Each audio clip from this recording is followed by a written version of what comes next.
I hope that the YouTube is also working slow sample. Check that. Thank you. Advocate Bao, over to you. Mr. Coney, before we were interrupted, and I'm not sure how much is on the recorder, so I'm just going to go a few propositions back. I put to you that there were certain standards that the public protector should adhere to, and I said to you that those were the standards, just broadly speaking, of natural justice, procedural fairness, that the public protector must act in a manner that shows she is independent so that people can perceive that she is actually independent, that she must take responsibility for every report being issued, and that she must comply court rules and court orders, and that she has a special responsibility to tell the truth to courts and file affidavits truthfully before the court. I think that's as far as we got. Would you agree? Correct. And you agreed with me that those were characteristics that on the standards that you are proposing for a public protector, that those would be included. That is correct. Right.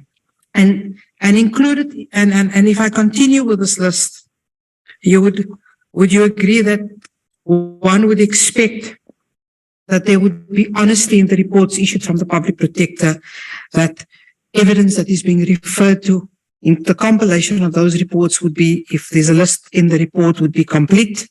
Do you agree with those? Yes. And would you agree that the reports would reflect an understanding of the law? I beg your pardon? The reports would reflect an understanding of the law. Yes, that is correct. So as I understand you, you draw the analogy that the public protector should be akin to the judge. So would you say that a public protector should also have the legal acumen of a judge? Yes, I did state that. That is why it is necessary that the vetting process for the public protector and ombudsman should be of such a high standard that there will be no need to cast any doubt that there is a certain level of professionalism, the required level of professionalism in the reporting standards. And you would agree that there mustn't be anything that the public protector does that a member of the public who would want to access the public protector's office would believe that there's any collusion or improper behavior between a public protector and a member of the executive. Do you agree with that? That is correct. Right. Now, would you also agree that if there's, and I'm putting this hypothetically to you, Yes. if there is an abuse of power on the part of the public protector, or if there's a breach of principles of legality, or acts of unconstitutionality, or breach of any of the principles that I put forward to you, that would attract judicial scrutiny. That will Attract judicial scrutiny. That the court would then, a litigant would go to court, would complain about what the public protector does, and a court, if find that that is correct, would rule against the public protector. That is correct.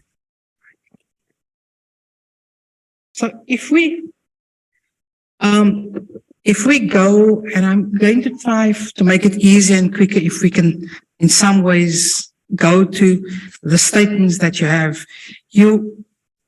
You set out the background in your statements, which I indicated to my learned colleague, that we didn't really take issue with, except that I did find it interesting that you say that the concept emanated from the Turks. There seems to be another innovation that has been attributed to the Europeans, but actually originated somewhere else. Would you agree?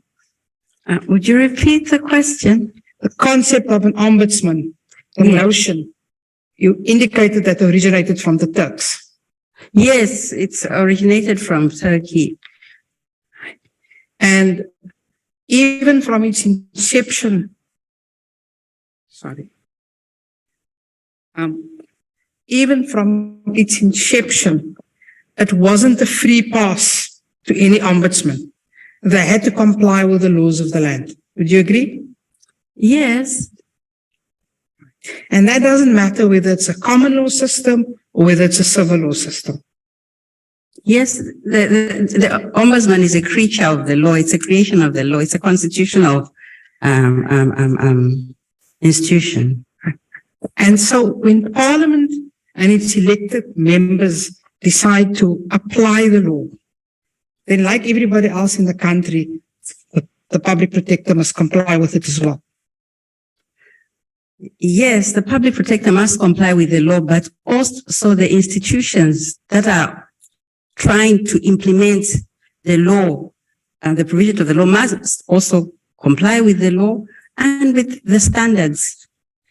And so I raise this with you because in the first instance, the people in South Africa must comply with. And so even if you come and give evidence to this inquiry about what you prefer to be a better system or a fairer system, if that's not a reflection of what bona fide laws in South Africa allow for, then it is the bona fide laws in South Africa that would prevail. Would you agree? Yes, I would agree. The evidence here that I am giving is merely advisory and of maybe persuasive value. So I just want to take you to some of the basic provisions that deal with the role of the public protector and specifically the removal and the criteria of the public protector. And I'm going to draw a comparison between South Africa and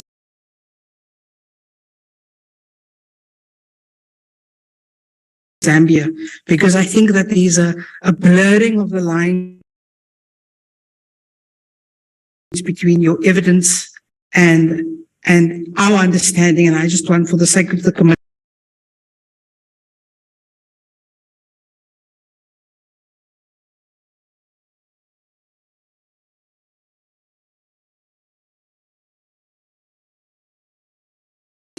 to be sure that we're not leading the committee up the garden path.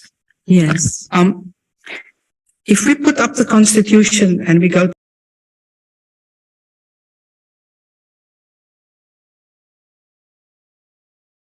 Section 194 of the Constitution, right?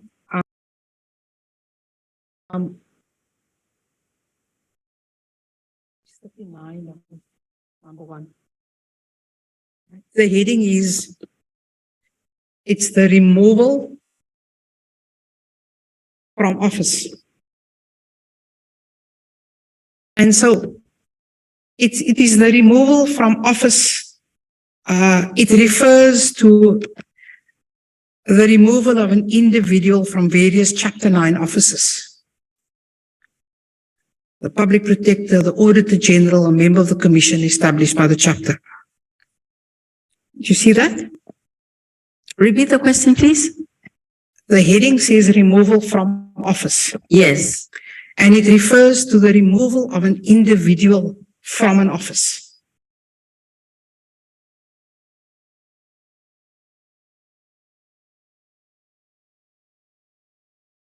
Correct? It doesn't deal with the removal of the institution itself. So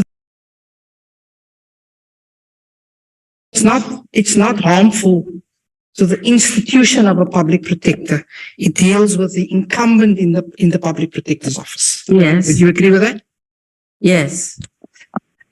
And a hypothetical level, and I'm not suggesting that you have to get engaged with the evidence with me.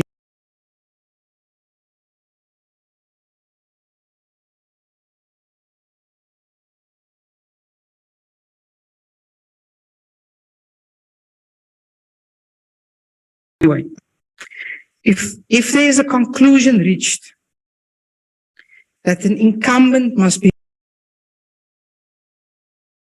removed from a public protector's office because the criteria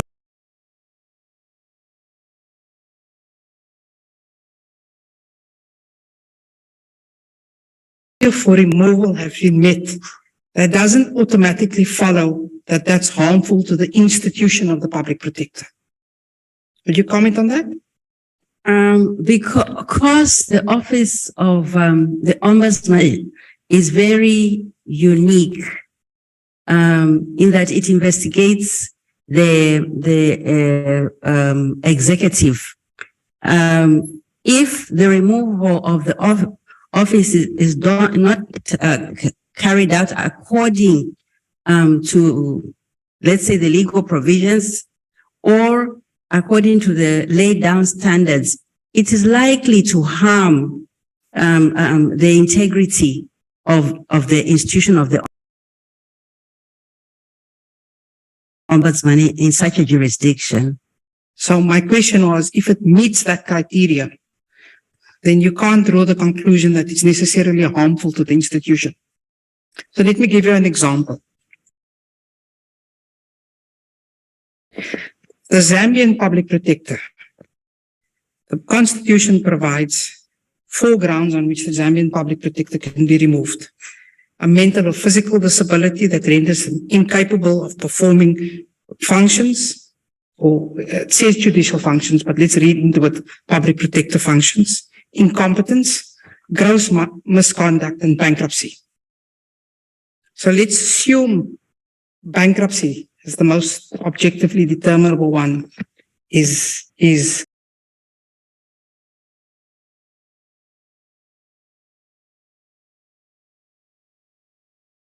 hypothetically the situation that a Zambian public protector finds him or herself in.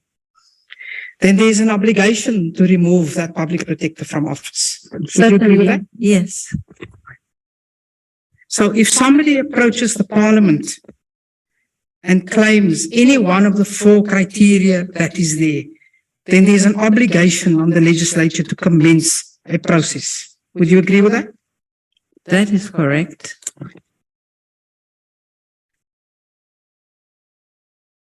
Now,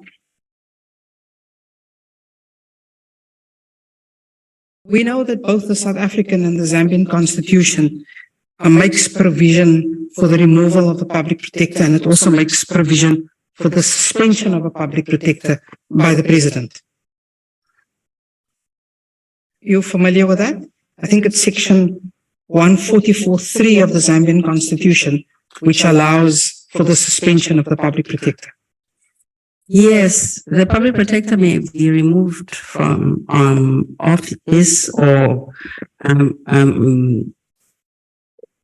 investigations or disciplinary procedures can be commenced against that office through the Judicial Complaints Commission. I'm coming to the Judicial Commission at the moment, but let me ask you this. When the public protector is removed from office, does that office continue to exist? Does it continue to function? Yes, it continues to function. So a removal of a public protector on a suspension isn't necessarily detrimental to the functioning of the office. Would you agree with that? Yes, on just cause it's not detrimental to the office. Now, the Zambian Constitution says the public protector can be removed in accordance with the same procedures that apply to a judge. Yes. Right.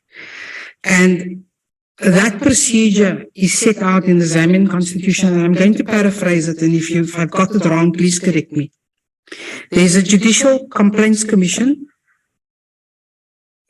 or a complaint to the Judicial Complaints Commission that initiates this removal process based on one of those 4 grounds that I referred to, correct? Yes. Right. This Judicial Complaints Commission must then decide whether there's a prima facie case that has been established against the individual, and it must submit a report to the president. Yes. Right. On the basis thereof, the president must suspend the public protector. Yes.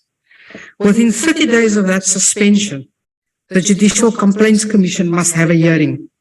Yes. Right. In that hearing, it must be in camera, and the individual is then entitled to appear, to be heard, to be represented by a legal practitioner of his choosing, and the Judicial Service Commission must then make a finding as to whether the allegations have been has been substantiated or not substantiated. Correct. They must then recommend revocation of the suspension to the president if it's not substantiated, and that suspension must be immediately revoked. Yes. If they find that the allegation is substantiated, they must recommend removal and the president must then remove. Yes. Right? So this is a process which is not exactly on all fours with South Africa, because South Africa does not involve each judicial service commission or any judicial committee under that auspices in its process. Would you agree with that? Yes. In fact, I had pointed out that when the office was an executive ombudsman, it had a similar provision as you have now for removal. But then later on in the later constitution, they standardized it with that of judges. So let me take you to the South African version and just point you out where I think there's a difference in our understanding. Yes. Under the South African Constitution, which is section 194(1)(a), the removal is based on misconduct, incapacity, and incompetence. There's no provision for bankruptcy. Let's just state the obvious. And moreover, our drafters of our Constitution has said that a public protector must be removed for misconduct, not gross misconduct. So, and do you accept that there is a distinction between misconduct and gross misconduct, the latter being more serious than the former? Definitely. Right. And so when you state in paragraph 34 of the statement,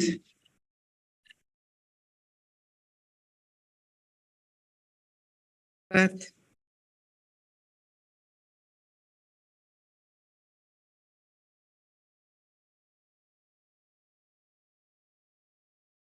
in both jurisdictions, the grounds are the same as would be the removal of a judge from office. That's not entirely correct. Would you agree with that?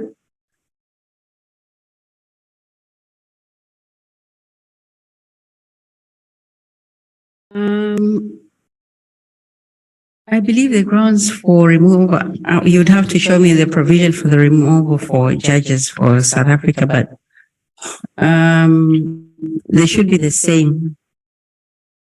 So the grounds of the removal for a judge is, are you comparing a Zambian judge with a Zambian public protector? Are you comparing a Zambian judge with a South African judge, or are you comparing the two public protectors? This was a comparative analysis. Let me just look at the particular paragraphs. It's 234.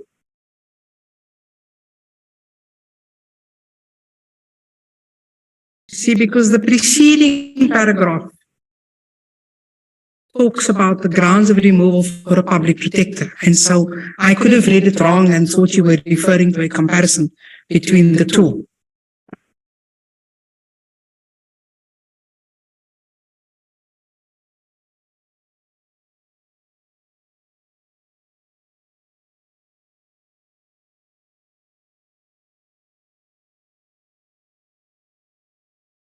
Yes, so I was comparing both offices, and I was stating that in both jurisdictions, the grounds are the same as would be the removal of a judge from office. So that would be both offices. I was referring to the grounds of misconduct, incapacity, or incompetence.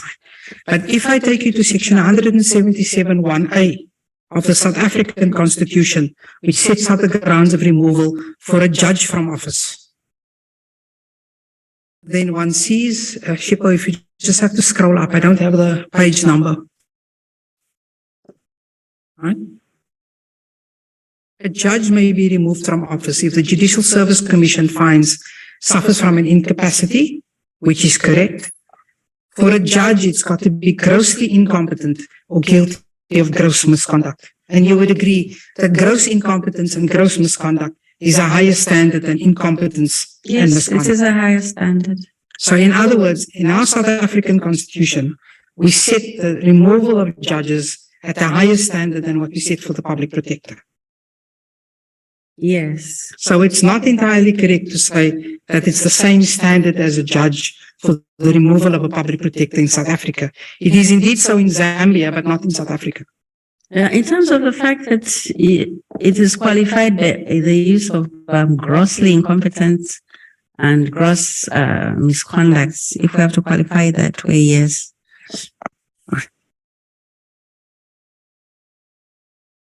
And I don't want to go to there at the moment, but I will tell you that the way the definition of misconduct is characterized in the Zambian constitution, it is also different as to the way the National Assembly has crafted it. In its rules, the definitions of misconduct, even without the gross, are not entirely the same. Now, as I was saying to you, the Zambian uses the Judicial Complaints Committee, and South Africa involves an independent panel. All right? Have you had an opportunity to look at the independent panel report?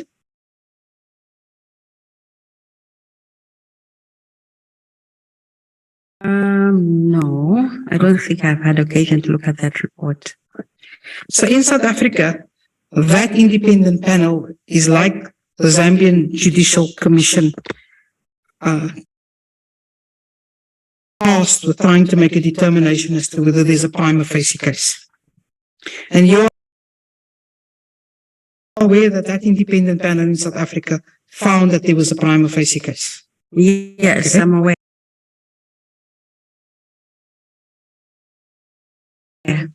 And you're aware that the public protector was afforded an opportunity to make submissions, to put evidence before the public protector, and to deal with any allegations that was before that committee. Yes, I believe so. Right? And in this process, Parliament had to take at least two separate decisions. One, to refer to the committee to investigate the prima facie case, and once this committee has done its job, it has to then go back to Parliament.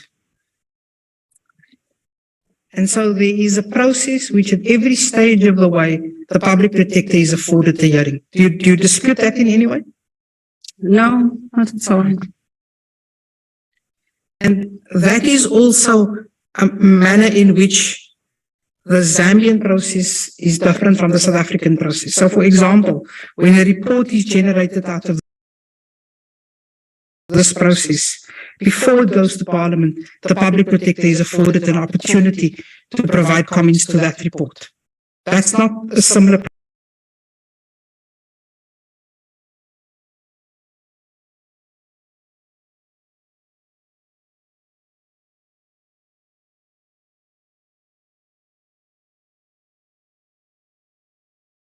process as what exists in Zambia, correct? Yes, yes.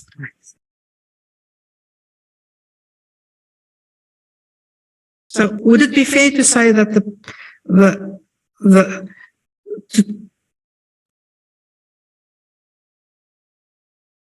to say that the two processes are analogous would also not be correct?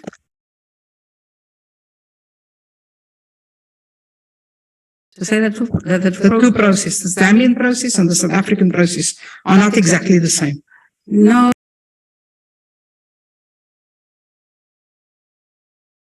they're not the same. I would actually, even venture to say that you have a well-refined process, that you have at least 2 or 3 tiers of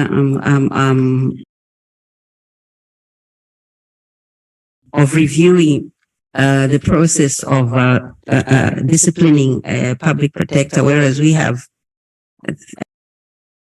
I think, just 2, but it's still with the Judicial Complaints Commission.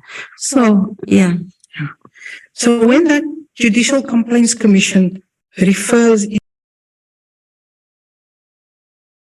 prima facie case to the President to make a decision on whether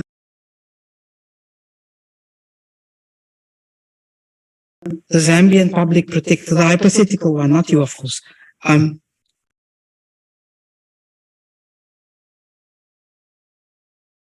should be suspended.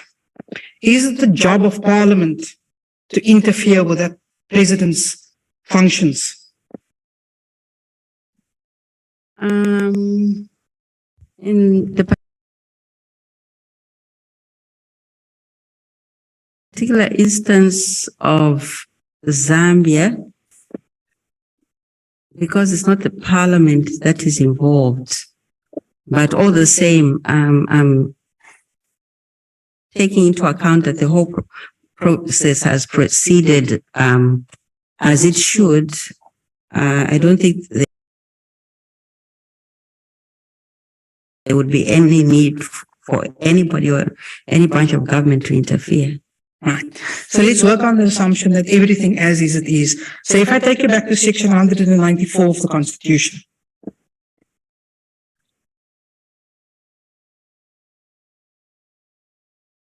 Specifically 194(3).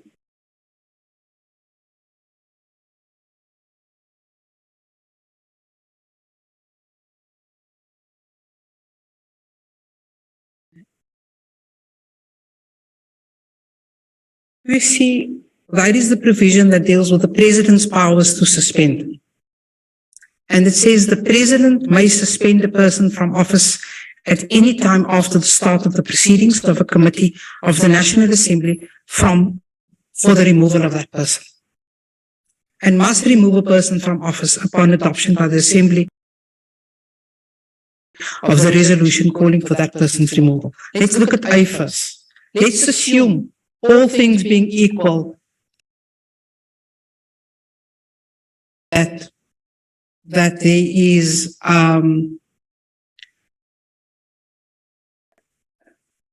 no breach of any law.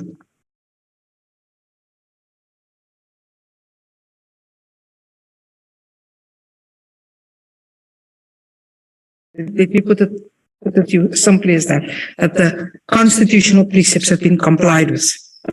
Is it the role of the legislature to interfere with the president's discretion as to whether he should suspend or not? Well, all things being equal and everything having been carried out according to the law, there is no need for the legislature to interfere. And if the president doesn't do what the president is supposed to do, there is recourse to the judiciary. Would you agree? Legally, yes. Legally, you take the president on judicial review as the public protector had done. Would you repeat the question? So if you're of the view that the president in suspending the person from office pursuant to the exercise of his powers under section 194(3), then your recourse is to the courts to review the decision of the president. I believe that the president is a public officer, and the office is subject to judicial review. So it depends on the office. If the officer feels that there is a need to review the decision of the president, then they could submit the decision of the president to judicial review. We don't take issue with it. In this country, the president is subject to judicial review. That's been decided years ago. That judgment to which you were referred to, the paragraph 157, did you read the judgment in its entirety? Which judgment are you referring to? Advocate Mkhwebane took you to 157, paragraph 157 of a High Court judgment, which reached the conclusion that the president had improperly exercised his powers. I don't know if you could show me the paragraph. Give me a second, it's bundle H.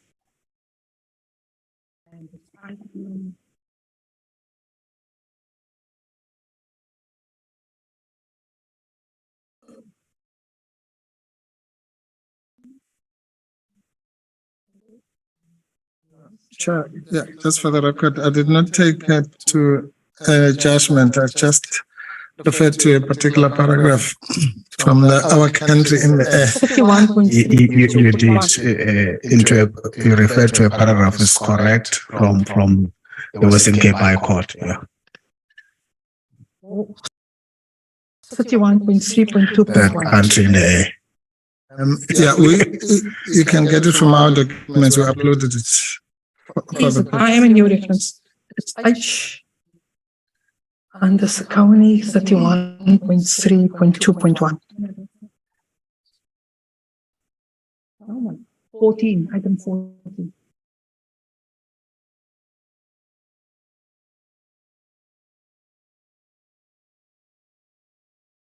$157.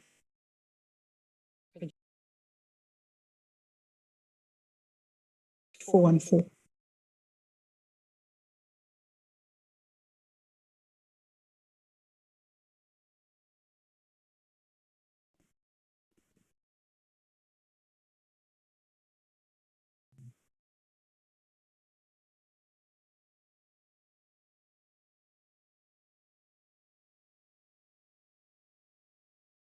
Give you a moment to read it.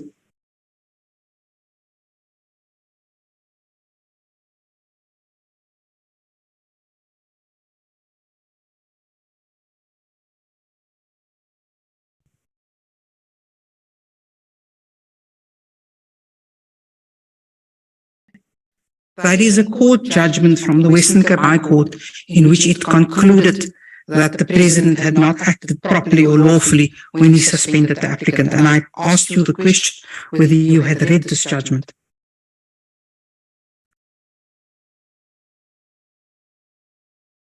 I read the judgment, but not really putting particular paragraphs to mind. So you'd have to bring my mind to bear on each paragraph as we discuss it. And so when the suggestion was put to you that if the country acts in this manner and they act unlawfully towards, I might not get the word right, but the proposition was put to you, or it was suggested that we're running the risk of expulsion from the IOI because of improperly acting in certain circumstances.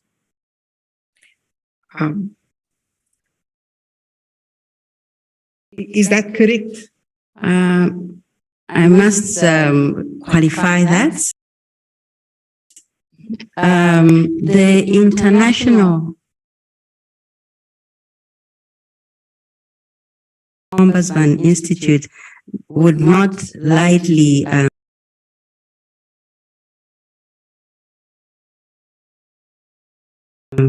expel any country from the International Ombudsman Institute.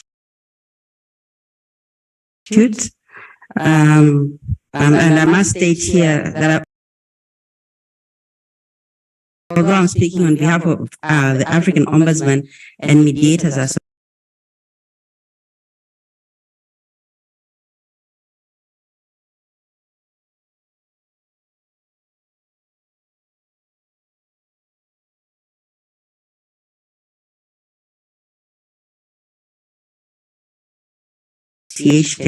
I will just talk a little bit about the IOI. So the IOI engages, they will engage the ombudsman, they will engage the country, they will go through a whole process. I think in their history, perhaps they've only ever expelled one member. So it's something that they don't do, they don't take lightly. It's a very, very serious process. And as far as you're aware, has the IOI commenced any, taken any steps to engage with the South African Parliament? No, they have not. Now, as I understand your evidence, you are not saying that the president cannot suspend the public protector, but that when the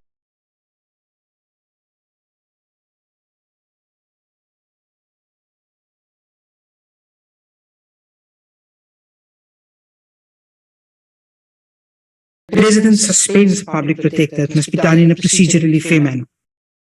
Beg your pardon?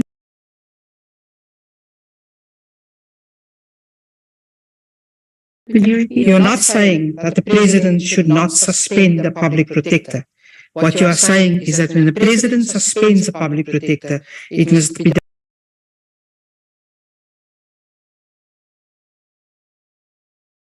done in accordance with the laws of the land, and it must be done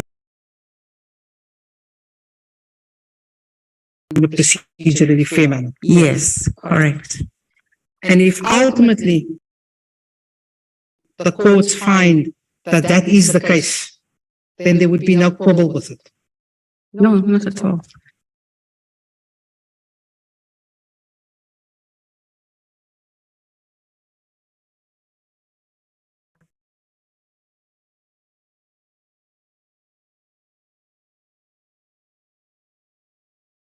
Sorry, I'm sorry, Chair, maybe I misunderstood. Is there a suggestion that the courts found that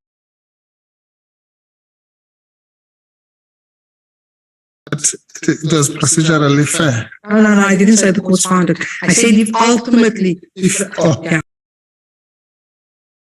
So maybe to complete it, are you aware that that judgment is currently the subject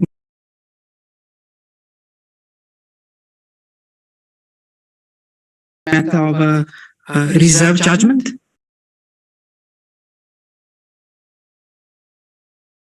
Confirmation proceedings. Confirmation proceedings at the Constitutional Court. No, I'm not aware.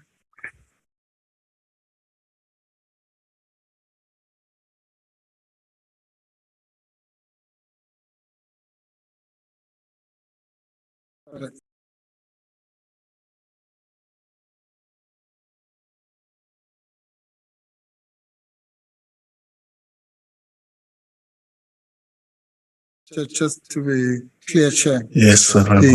Because I'm in that court, just in fairness to the committee.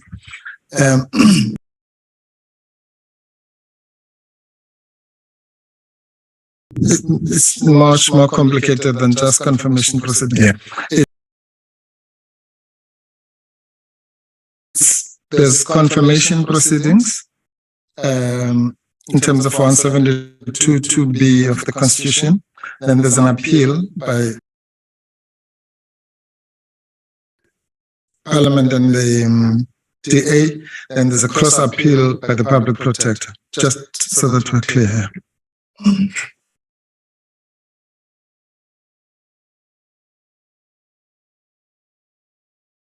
Thank you. Proceed, Advocate Bauer.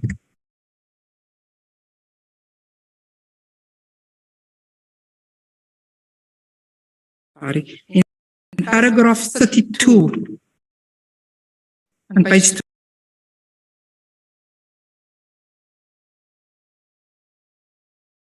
233 of your statement,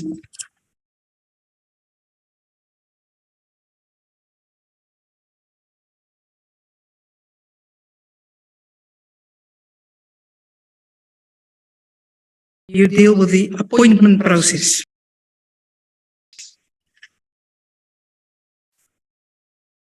And you make the statement that the public protector has the same qualifications as a judge of a high court. You see that? Yes.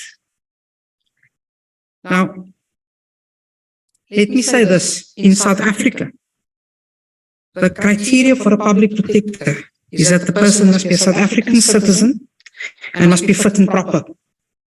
You're a lawyer, you understand what I mean when I say fit and proper. Yes. Correct? Now, the Public Protector Act says that there must be legal experience as a judge. For the record, that's section 1, capital A3, but I'm not going to take you to it. A legal practitioner or lecturer or experience in the administration of justice, public administration, public finance, or experience as a member of parliament. For a judge, the Constitution in 174(1) says, any appropriately qualified woman or man who is fit and proper. There is no requirement for a judge in this country to be a South African citizen.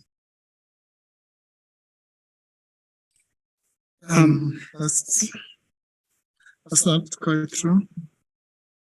There's no constitutional requirement, let me rephrase it, for a judge to be a South African citizen.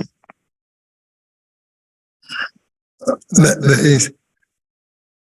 Okay, but Chair, we can move on. It depends what kind of judge you're talking about. We're talking about an ordinary High Court judge. Let's qualify this. Because the statement started, qualifies as a judge of the High Court. Yeah, no, okay. I don't want to debate this, Chair. It's not as simple as that. For certain courts, such as the High Court, you may be non-South African. But for example, for the Constitutional Court, a Constitutional Court judge, you have to be a South African citizen. Advocate Mkhwebane, for the statement says you must have the same qualifications as a judge of the High Court. So let's confine our conversation here to the judge of the High Court. So if we look at the provision 174(1),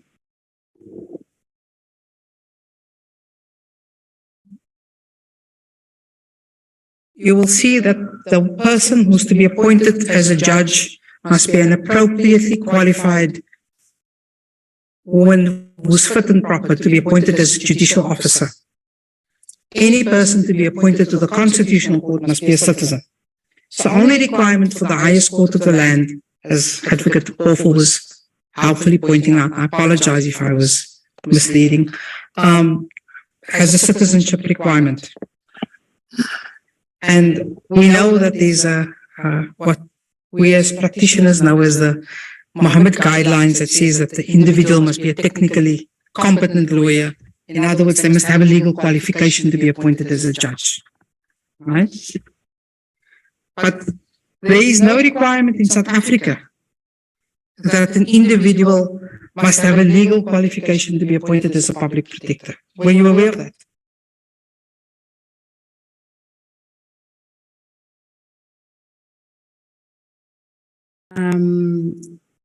I'm not aware of that, but the standards, the OR Tambo standards and the Venice principles put it at a minimum that at least the terms and conditions of service should be at a minimum those of a judge, which means that even the qualifications, and if it's not the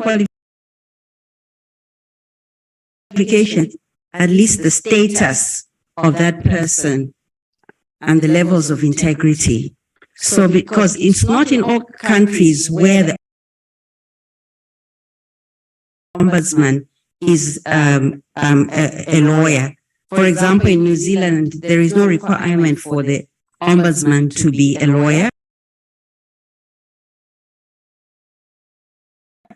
And I think in several other jurisdictions, but it's the standards that we are talking about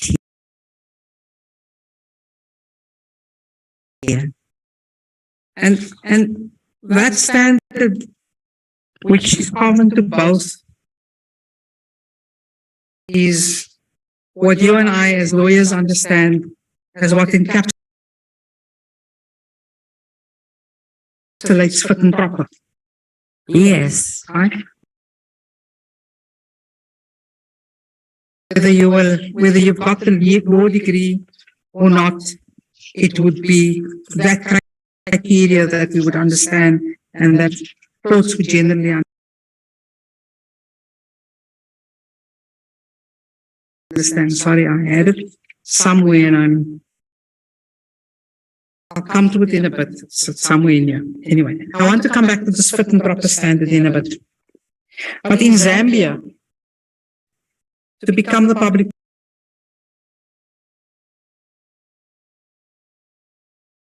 protector, you must also qualify. You must have the same qualifications as for appointment of a judge, That is correct. right? And you must be a person of what they call proven integrity, and you must have been a legal practitioner in the superior courts for a minimum of 10 to 15 years. Yes. So there is a more stringent requirement in Zambia than in South Africa. So, for example, the public protector in South Africa would not have been appointed as a public protector in Zambia because she would not have had the requisite, as I understand it, 10 to 15 years experience in a superior court as a practitioner. Well, if you say so, yes, I suppose.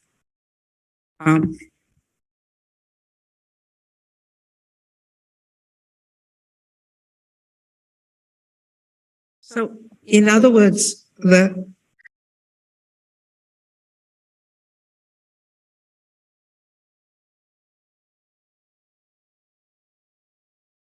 criteria for the qualifications required by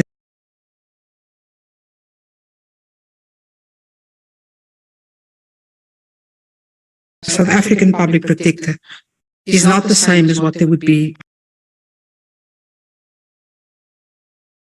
in Zambia. Do you agree with that?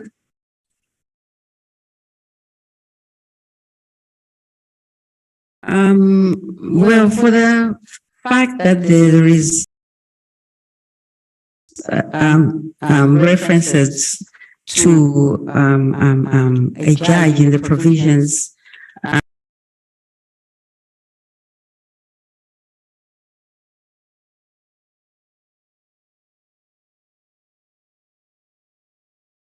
that is the reason why we equated both officers to have qualifications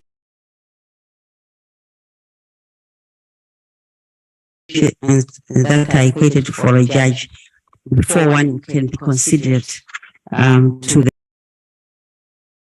the office of ombudsman of either country. However, of course, if you go into the technical details of the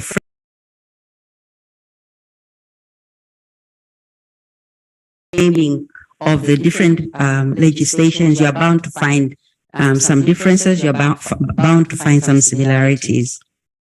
That's correct. Yes. But the analogy between a public protector and a judge comes about, or I'm assuming it comes about, tell me if I'm wrong, is because of the analogy which exists in the Zambian environment in the way that's couched, which is absent from the South African legislative regime. I think when doing this paper, I also looked at the issue of the terms and conditions of service. I think in your legislation, I think it should be in the Public Protector Act.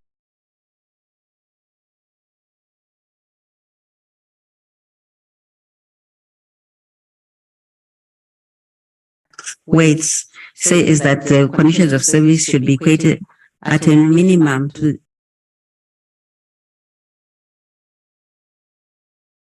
those of a Supreme Court judge.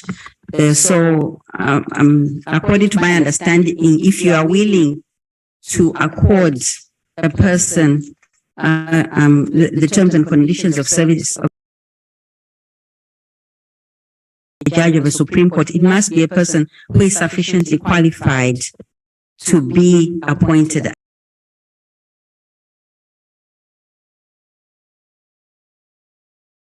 as a judge.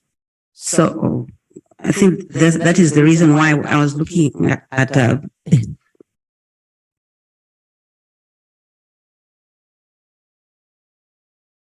I looked at it holistically. But that will come to conditions of service at the moment, but you would agree that conditions of service include a number of issues such as your term, your remuneration,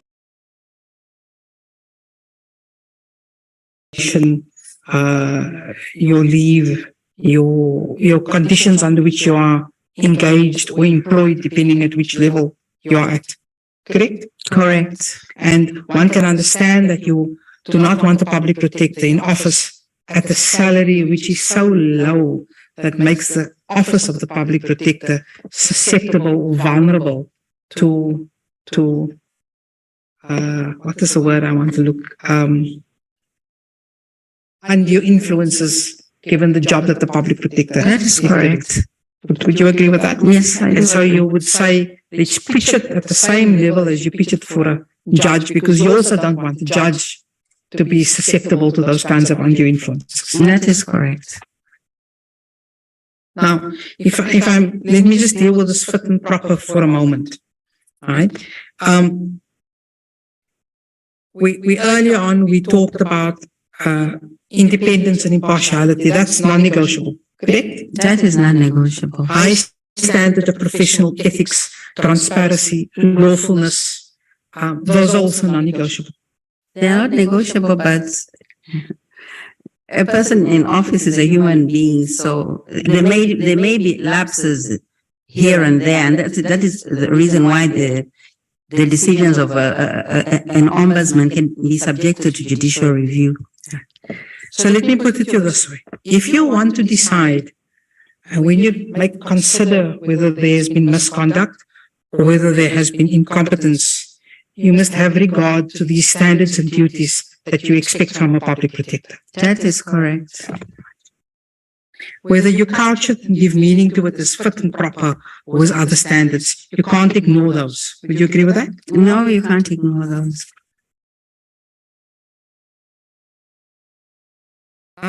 We had a conversation, you had an exchange about this binding effect of court judgments.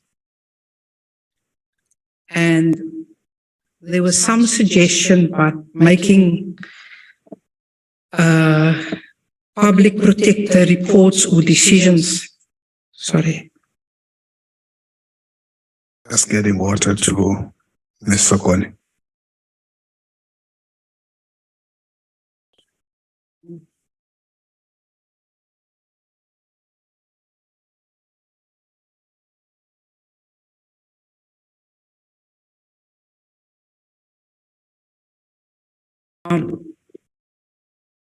Yes, you may continue. Now, there was some suggestion that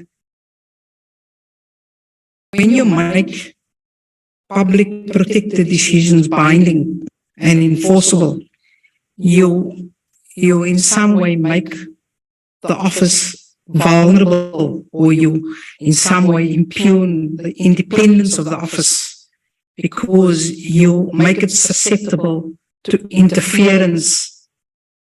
And if I'm not understanding this correctly, please correct me. You make it susceptible to interference by the judiciary in the decisions taken by the public protector.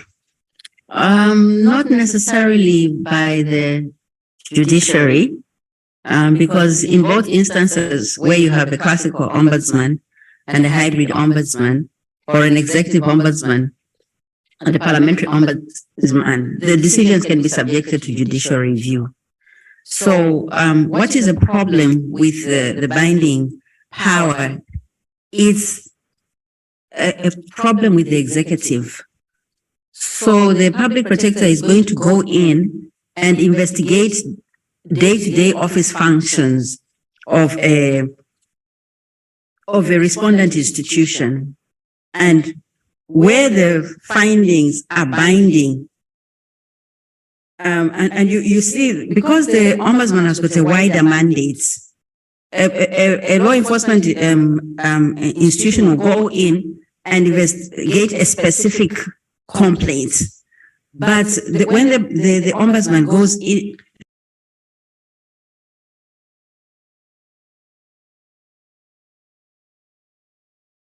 they can widen the net of their investigation, and as much as they want, they can pick up documents without necessarily going to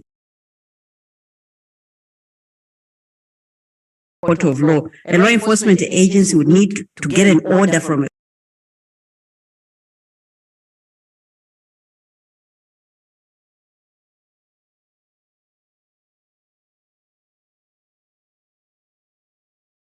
court in order to come and pick up documents and search, but the ombudsman can go in. So in that, because of the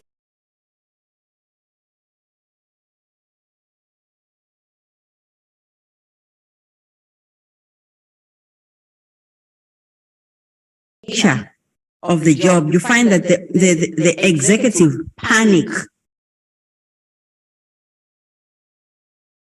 because they know that when the report comes out, it will be binding. So we are saying it is the impact on the executive, which may cause them to try to compromise either the ombudsman or try to compromise with the judiciary. It is just the way it is. It's the nature of the office. So it's not that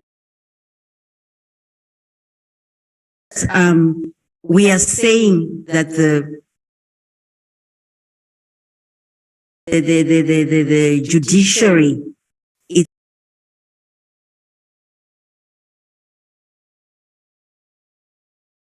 itself may want to interfere with the office of the ombudsman, but because it's a binding decision and it's sort of like, for them, it's like creating parallel court system, and that cannot be. Of course, you and I know that cannot be. The courts are the courts, and they dispense justice, and that is their duty.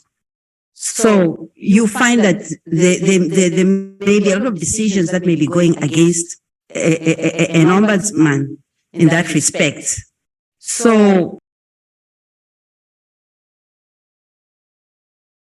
it is just for the protection of all the arms of government that an ombudsman is really, the systems are encouraged to not give the ombudsman binding powers. It's just the uniqueness of the job. It also gives the ombudsman power to make sure that its reports are complied with. So, which is the converse of that coin. Yes. So now, the reports must be complied with, and this is an argument that we have also been having in Zambia.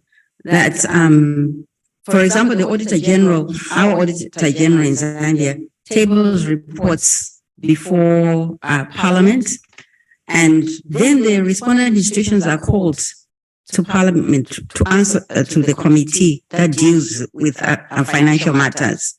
And then they are compelled by the committee to either adhere to what the committee orders, or the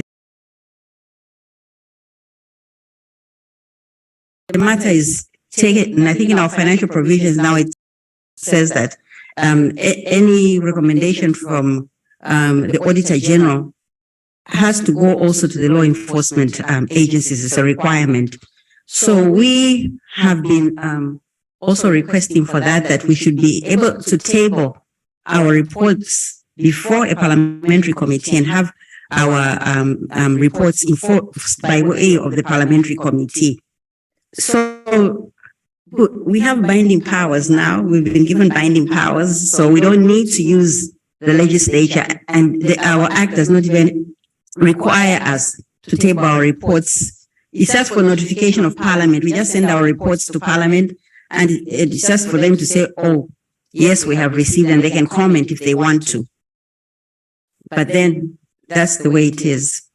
So there seems to be two notions that seem to arise from that. One, that it results in unwanted or unwarranted attention to your reports because you have binding powers.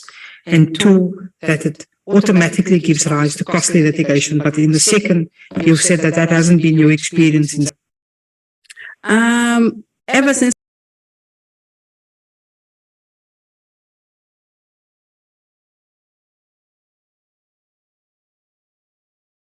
we're given binding powers, now respondent institutions can take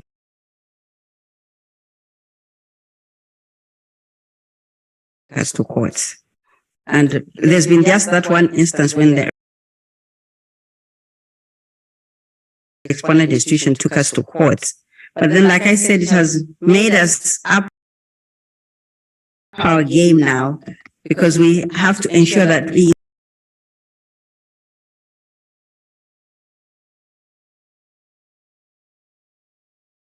interrogate each and every submission when we are carrying out our investigations, to ensure that we don't get called up by the courts for judicial review because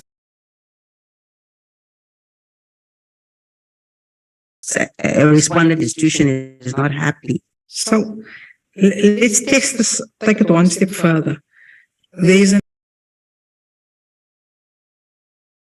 assumption to be made here that you only get taken to court because the recipient executive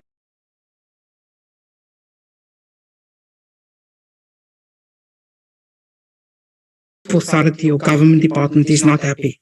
But you also accept that if you get taken to court and the court finds that you did not comply with your legislative regime,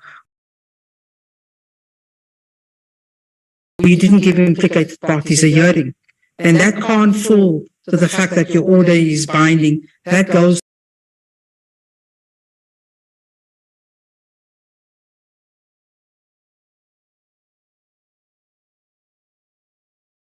to the fact that you were derelict or didn't do your job properly in the first place. Would you agree with that?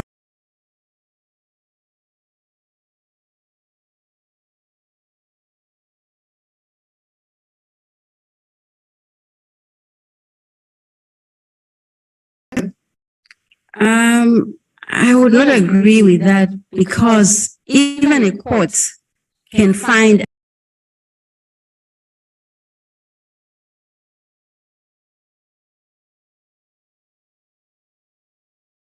against a particular party and that party can appeal. It does not mean that the court has not done its job properly. It's just an issue of the judgment of that court being reviewed. And that is the way that the reports of the ombudsman also must be taken. When the matter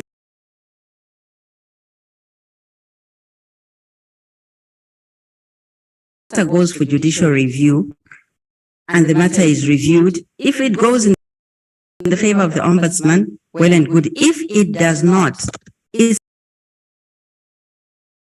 the duty of the ombudsman to interrogate that judgment and ensure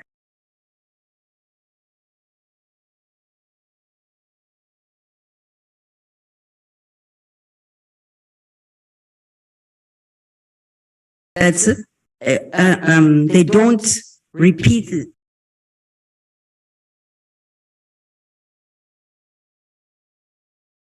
the sort of errors that were caused in that particular report. Like I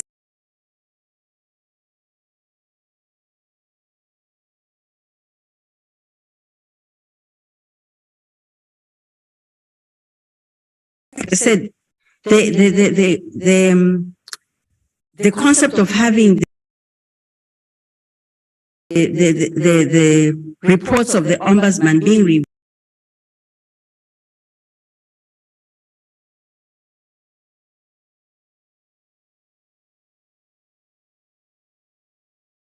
reviewed by the courts is a cleansing process. It's a quality control process. so. You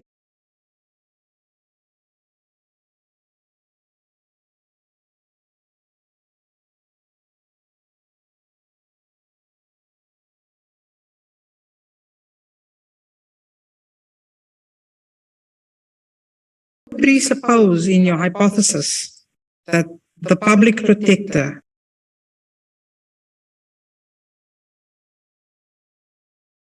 looks at the judgment, fixes what's wrong, cleanses her office, and goes on. But let's take a hypothetical, for instance.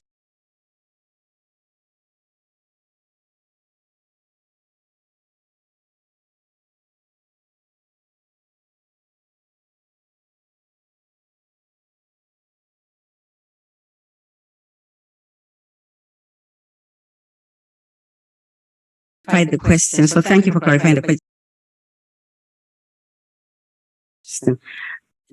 No ombudsman can engage in any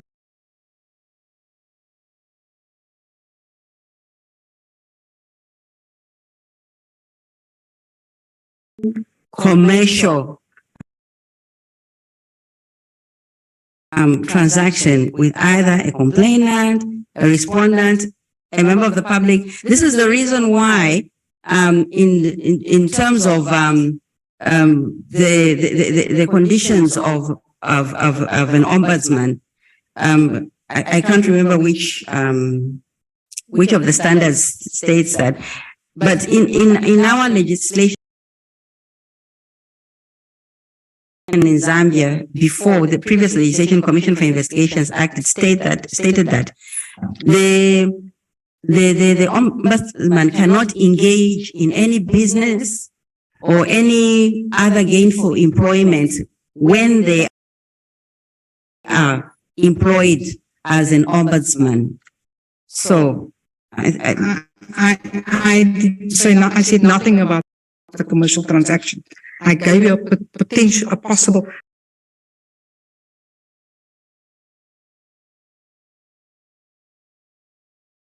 Hypothetical. Because you mentioned the complainants. Can I maybe rephrase the question before let us be on the same page. Let's assume I'm the public protector and I need to have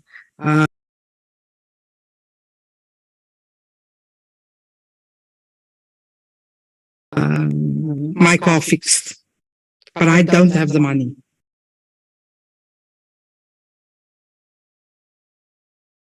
And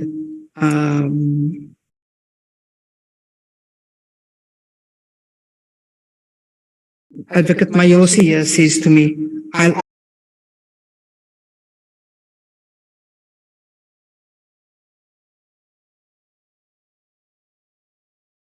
what does that do to my independence?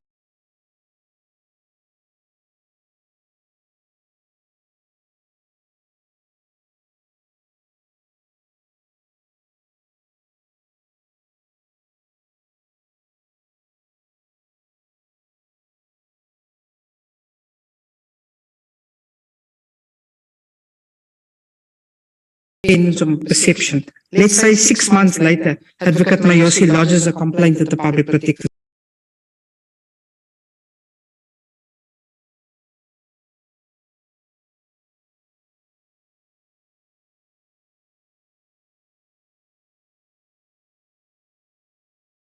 Office. Isn't there a perception by taking that money in the first place in my personal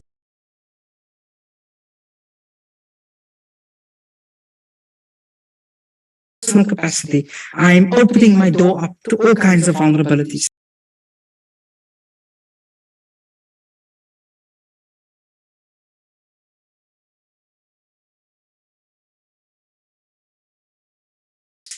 That as a public protector, whether it's personally or professionally, I should not be taking the money. I'm putting a hypothetical. No. Advocate Bauer, just pause. I can answer the question. Yeah, just hold. Thank you. He is addressing the chair, so I don't expect any of you to intervene on behalf of the chair when the attention is drawn from the chairperson.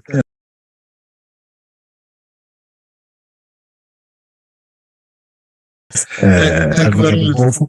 Chairperson, really,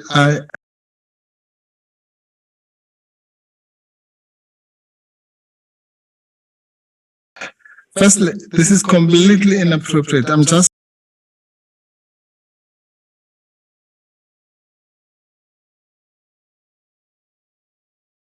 letting it go because I'm in a good mood. Because this is firstly cross-examination. That's why I said we should not have cross-examination. So when you're asking questions of clarity, which is all that should happen or whatever, once a question is answered, it's answered. And that's it. You can't be spending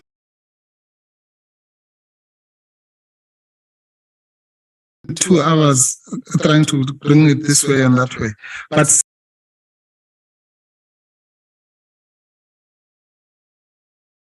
secondly, so what?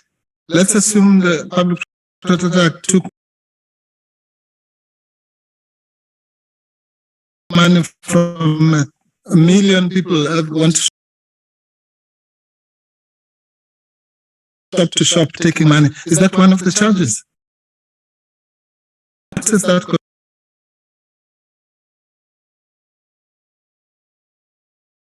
to do with what we're dealing with here? Thank you, Advocate Mpofu. I'll come to you and then back to you, Mr. Horn. We had extensive evidence on autonomy and independence, and the question of the role of the public protector in the context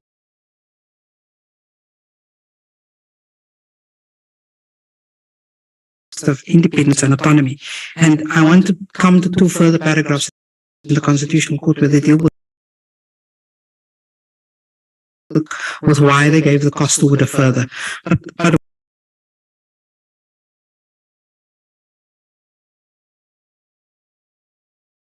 I'm trying to explore with the public, with the witness,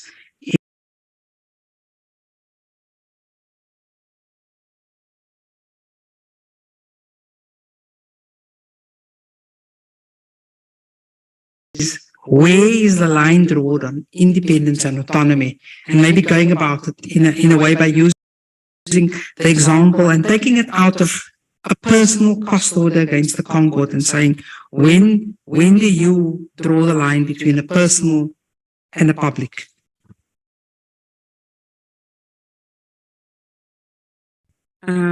So, like I said, I'm glad that you clarified further to talk about a complainant and the situation that you have described. So it would not be appropriate or in order for an ombudsman to go seeking for funding from, let's say, members of the public, generally to say, oh, I'm in this situation, members of the public, please help me.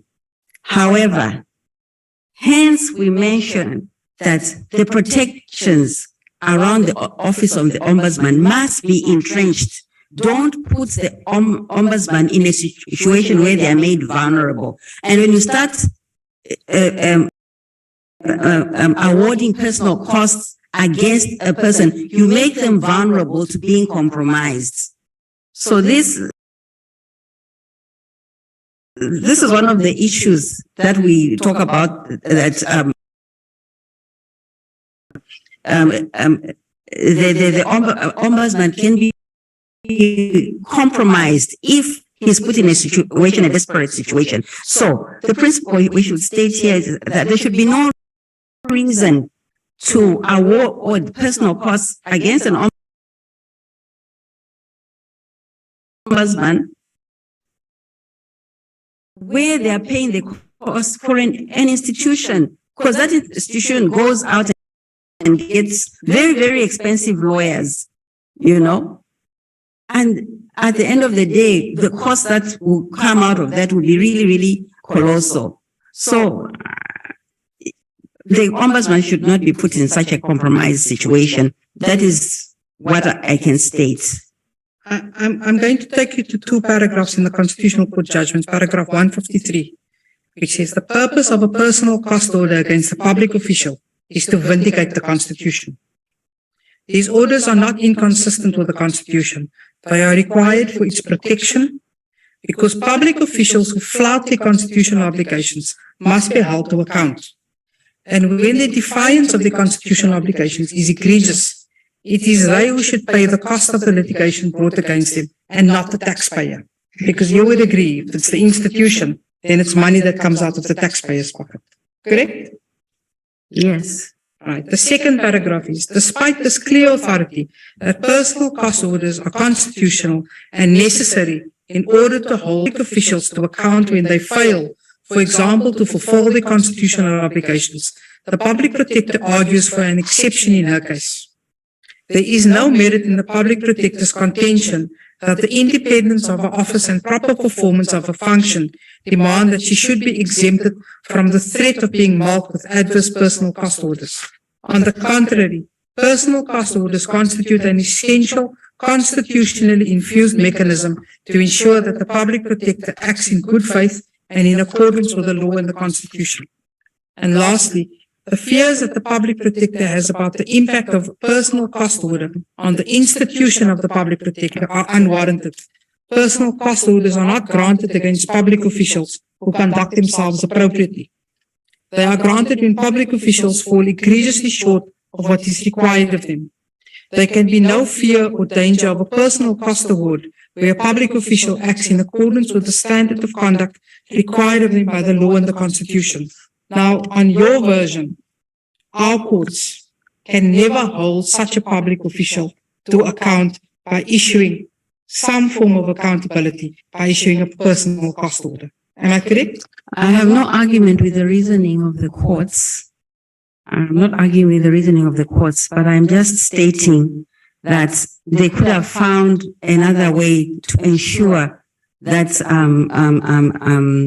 the public protector was punished. And as I have said, we are sitting here right now because there is a need to conduct a disciplinary proceeding. So there are many ways in which it could have been done without having to compromise the integrity of the office. Well, are you suggesting that the personal cost order compromised the integrity of the office, or the behavior which the court complained of compromised the integrity of the office? What happened first? Because you asked me a question about crowdfunding, I think we are still talking about crowdfunding. So I am saying that in a situation where a public official ends up being compromised directly because of an order from a court, I'm saying there could have been another way in which it could have been done. That is all. But otherwise, I have no problem with the reasoning of the courts. The reasoning of the court is very sound. That's the reasoning of the majority judgment, which you didn't prefer, but you preferred the minority judgment. Yes, and the reason why was because of the 15% award of costs I've explained.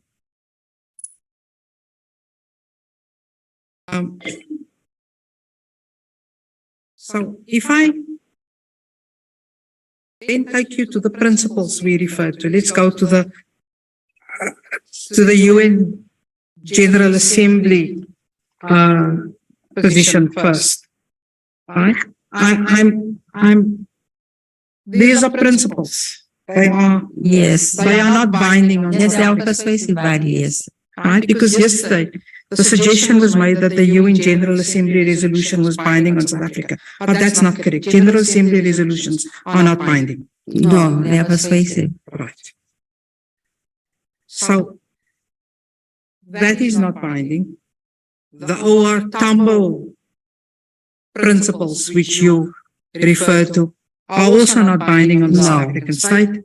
The IOI principles, none of them are binding on the South None African of them are binding. Not even the Venice things. I'm None not of them. They are merely disagreeing with you on independence, autonomy, etc. I'm just saying at the level of principle, they're not. Would you agree? I beg your pardon? You would agree that none of them are binding on the South African state. No, none of them are binding. What is binding is the South African judgments, the Constitution and the laws of the country. Correct? That is correct. So, while we've got that out of the way, let's deal with this.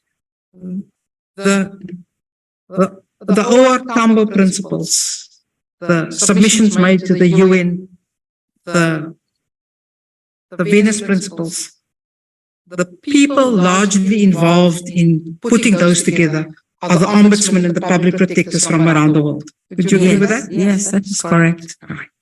So it's done from the perception of looking after their interest and to protect public protectors, ombudsman. It is not really just to protect their interests. It's in a bid to ensure that they are protected in their work. Yes. and that the public also get the services that they deserve. I don't know if you've had an opportunity to read Mr. Ibrahim's statement, but I think the principles you relied on, independence, objectivity, transparency, fairness, he doesn't take issue with any of those being part of what the public protector should adhere to. Would you agree with that? I can't recall what the content of his evidence was. Now, if you look specifically at the OR Tambo declarations, they were, and I must admit, I at some level battled to follow my colleague, and I wasn't quite sure precisely what you were agreeing with. So let me see if I can put it in a way that I can understand it. Right? You were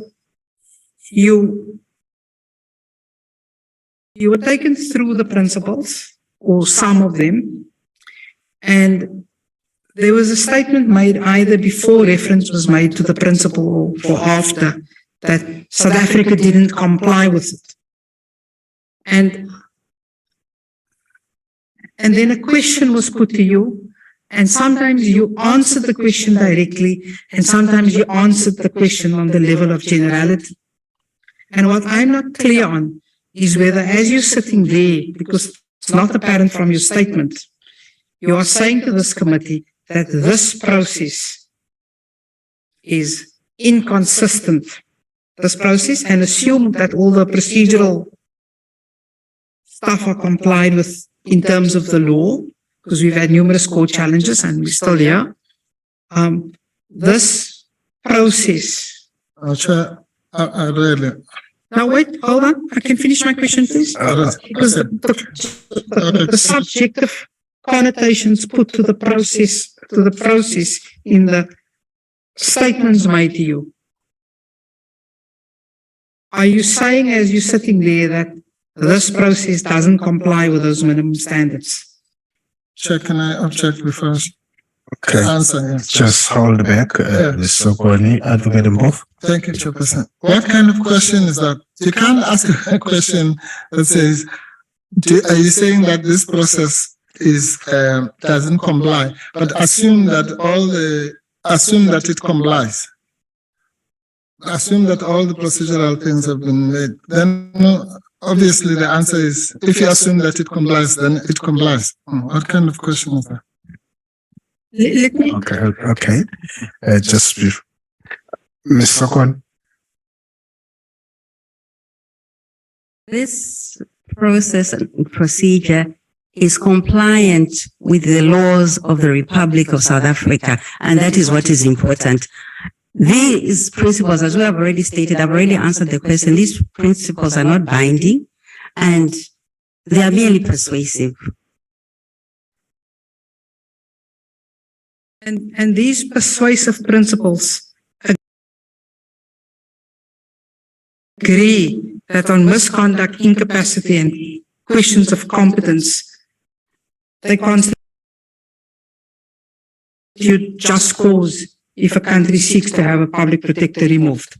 Correct? Yes, that is correct.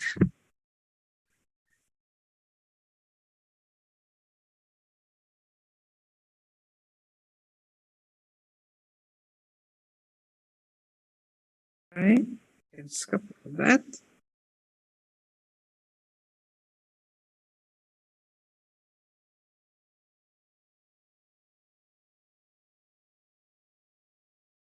Can I ask you at the level of generality and the question of investigations that the public protector in terms of your minimum standards must comply with? As I understand it, they either have a complainant or they on their own initiative investigate a complaint. That is correct. And there must be parameters that they have to observe within the investigation of that complaint. and they must look at all aspects of it, and they can't ignore evidence or choose to not explore any avenues within that investigation.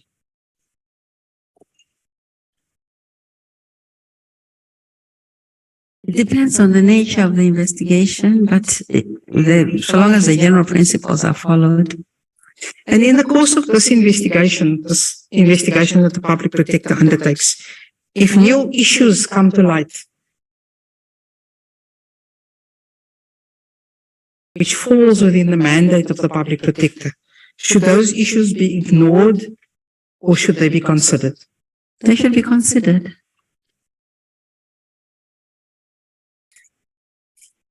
And if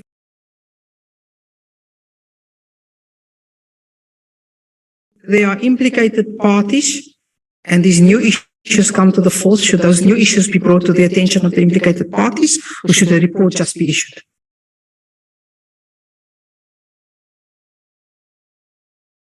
Depending,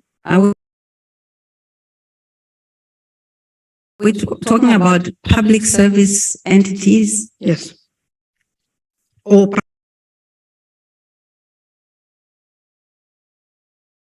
private individuals, either way. If you come up with new evidence while you're doing an investigation, it's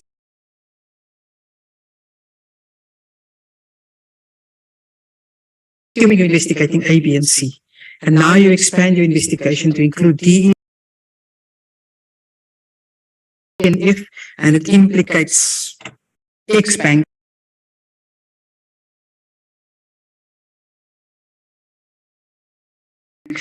And Mr. Y under D and F. Should you be giving them an opportunity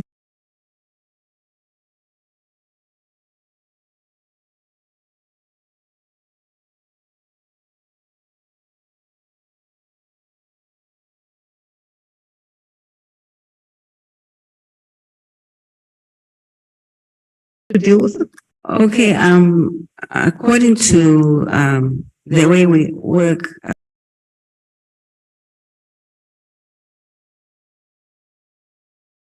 so Ombudsman officers, I'll speak maybe about my example. I deal with public service entities, and I will only go as far as informing the public service entities and the private individuals who have complained regarding the progress of the investigation. And if there is a need to include anybody, it must be a public service entity.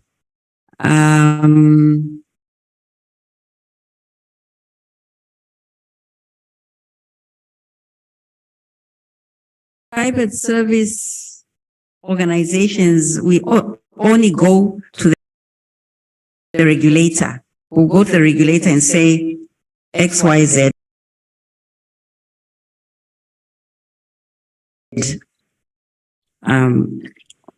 There is an issue that touches on this entity. Can you go out and investigate this particular matter? So we'll go to the sector regulators. And if it's a private individual, you make that finding against a private individual.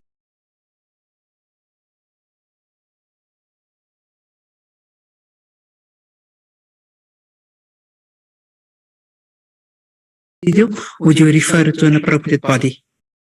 Yes, we could refer the matter, for instance, to the Human Rights Commission.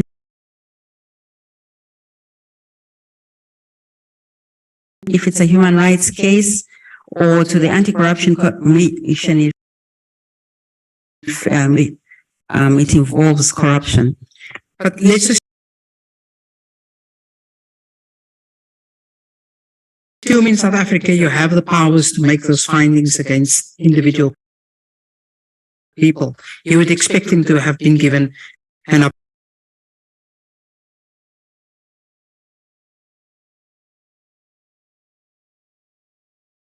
opportunity to comment on it, correct? Yes.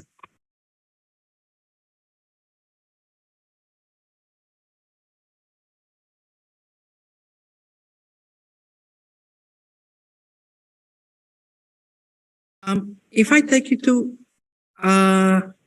page 15 of your statement.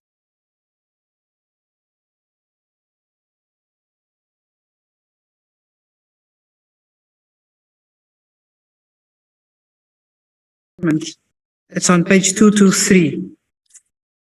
The ALJAMA statement.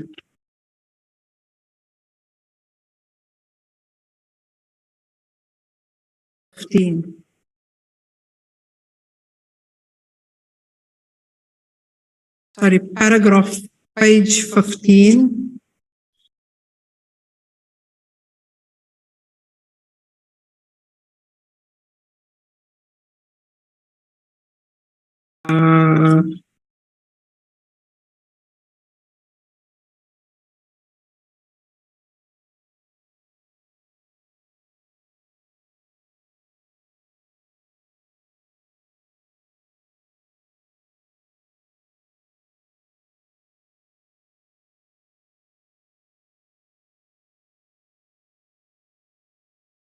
You talk about the enforcement, it's under functions on page 232. You talk about, sorry, this was done last year already, so I'm a bit lost in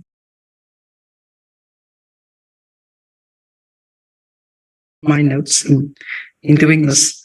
You say that the office has the functions of enforcing the code of conduct for public officers, combating maladministration,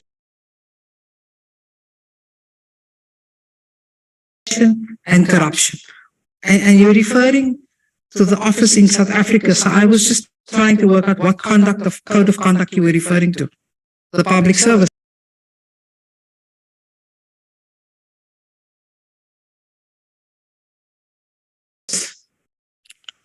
Yes, I think this must have been lifted from the legislation. Right?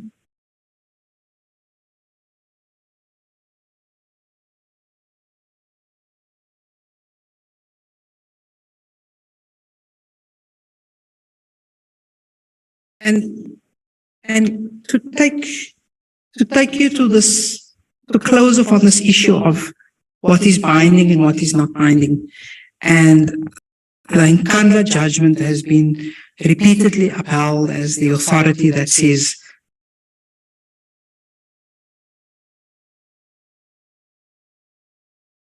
public protector decisions are binding. But are you aware that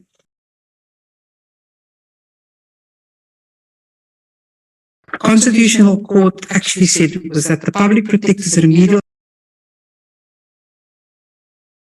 action is not always binding, but that whether it is binding depends on the circumstances of the case. But that's actually what the judgment says in paragraph 73.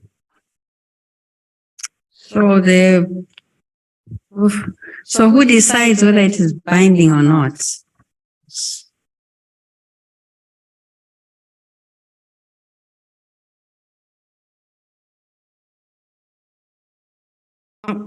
I want to move this question on South African judgments and what was termed as judicial harassment.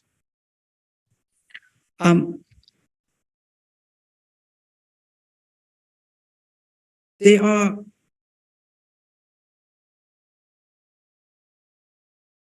that there are funding constraints within the organization.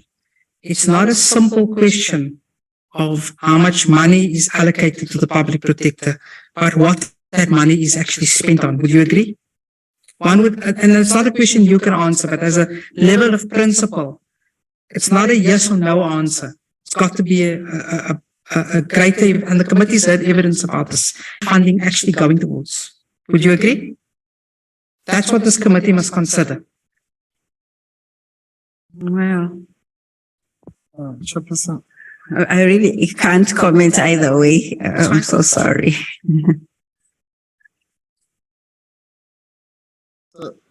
So, okay.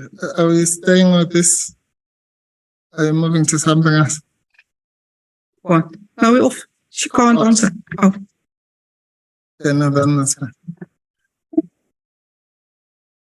I can't get an answer if she can't answer. Okay. Shouldn't be asked.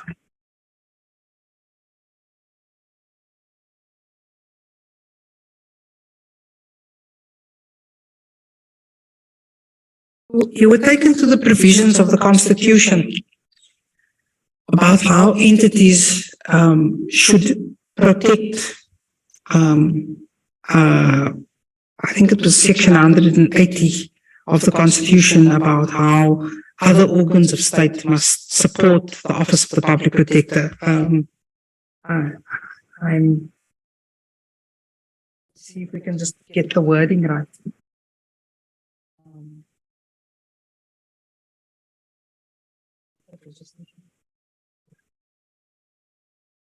180.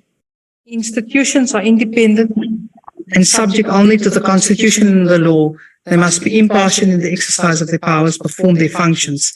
And then there's a statement that says, other organs of state through legislative and other measures must assist and protect these institutions to ensure their independence, impartiality, dignity, and effectiveness. Is title example? Put it up. It's, you know which provisions I'm referring to. Yes, Yeah, we also just follow, so. We assume our legislature knows the provisions of the Constitution. Okay, Give it to the witness. Yes. There we go.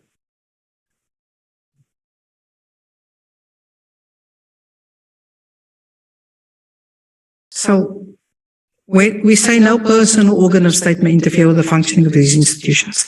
And that applies not only to the Public Protector, to the Human Rights Commission, to the Commission for the Promotion and Protection of the Rights of Cultural, Religious and Linguistic Communities, Gender Equality, Auditor General and Electoral Commission. Do you see that? yes, That's our Chapter 9 institutions, we call them. yes, And not all of them can be equated to fulfilling anything close to a judicial function. Would you agree? yes. Right. Now, if we go to section 165 of the Constitution, which deals with our courts, we have a mirror provision in subsection 4 that says organs of state through legislative and other measures must assist and protect the courts to ensure its independence, impartiality, dignity, accessibility, and effectiveness of the courts. Would you agree that that obligation rests on the Public Protector as well? Yes,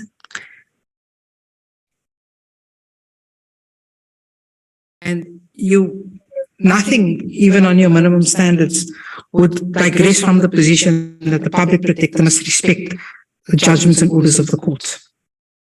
the question again? The Public Protector must respect the judgments and orders of the court. Yes, the Public Protector must respect the judgments of the courts. But the office still has the right to appeal. Whether it need to appeal, they can still appeal.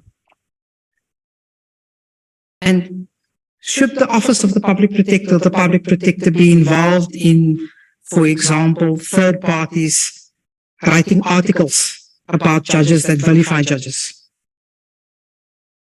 Media articles. Should the public, Should the Public Protector be behind third parties? So I'm a third party and there's a judgment handed down that's very critical of the Public Protector. Should the Public Protector, under the guise of a third, well, not under the guise, let me rephrase that before I get into trouble with that. Mr. X is going to write an article. Chair, Was Advocate Bofu? thank you, Chair. I'm sorry to interrupt. Now, what is this in aid of? Firstly, no such thing was raised in the questioning. And I don't know if we're now going to traverse all the charges, even those that are completely not related to this witness, who is not even from South Africa, and put all sorts of propositions about all the 20 charges. And, you know, that's not the purpose of this witness. And I think it's just a complete waste of time. And it certainly doesn't arise from anything that was raised with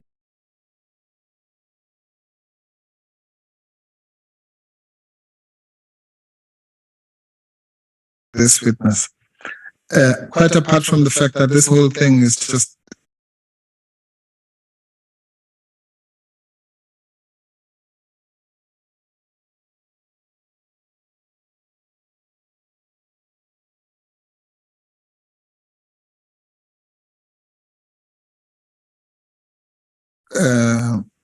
not allowed because it's cross-examination, which she knows she's not entitled to do. But that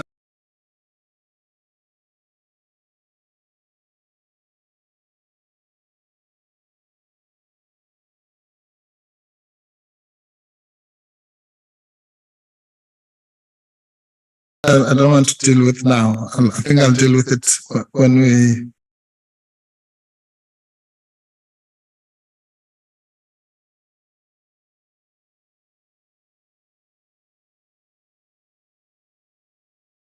finish this witness.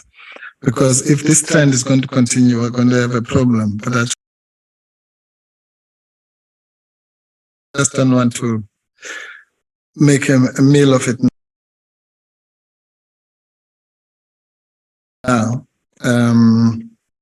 Just this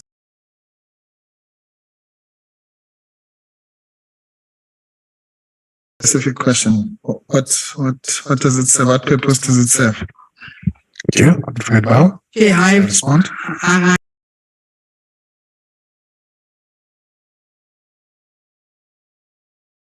I've accepted the mandate that allows me to ask the witness any question.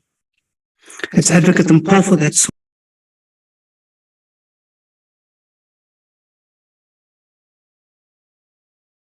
to characterize questions, either does it may. The whole question was put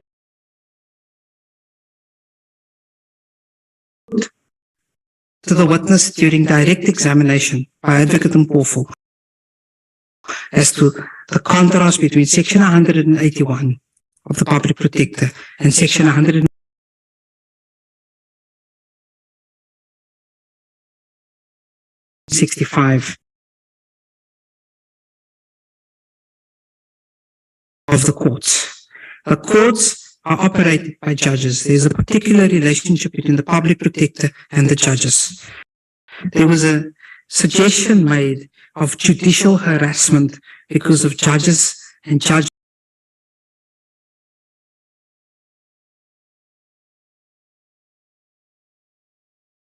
handed down by the Public Protector. What I'm testing is, what is the level of reciprocity between a Public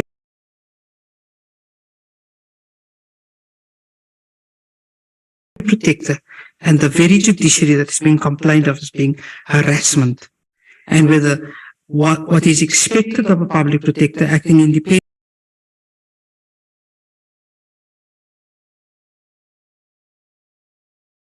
and autonomously is to not be party to vilifying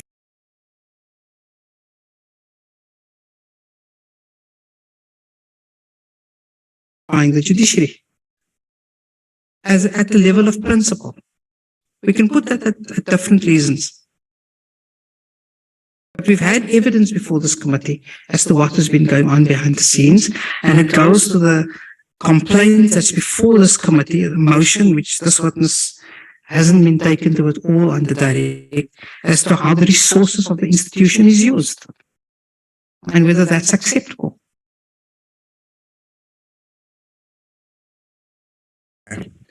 I think you want to respond, Advocate Mpofu. Yes. I proceed.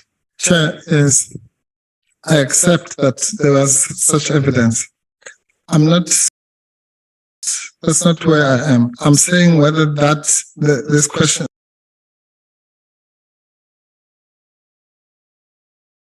those questions should be put to this particular witness. About some theoretical things that were raised with, I think it was Mr. van der Merwe, I think, who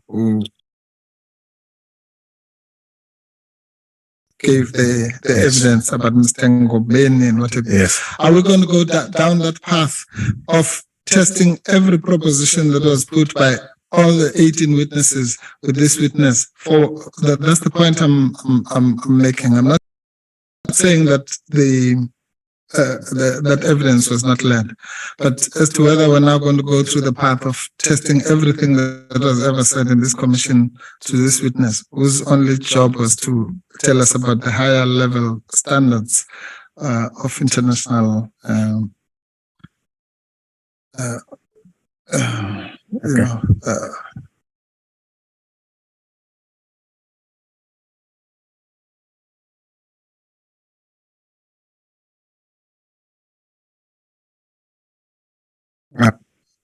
behavior or conduct.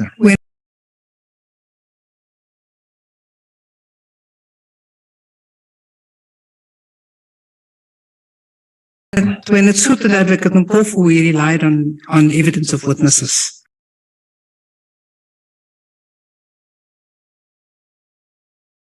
And I is turning around and saying, well, actually, this witness can't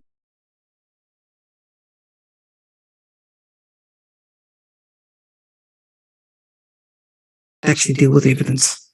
But when it came to whether it was HR,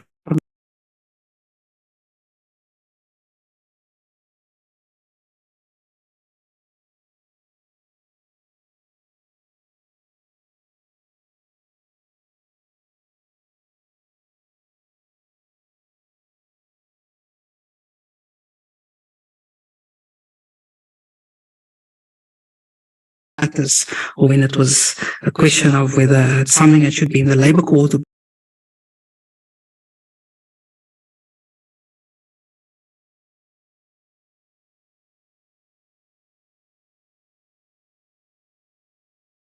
For the committee, then we didn't have a difficulty referring to evidence. But I take I want us to I'm not going proceed, to 18 witnesses. I want to put 2 or 3 issues of principle to the witness as to what is expected of a public protector. Chair, in fairness, sorry, Chair. In fairness,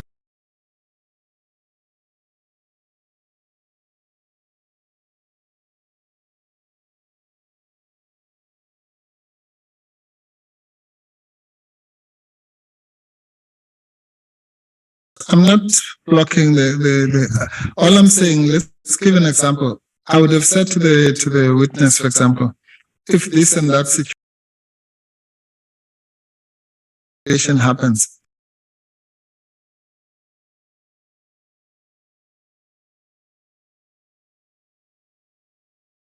but if I'm going to sit here and drill down the entire evidence of, let's say, Mr.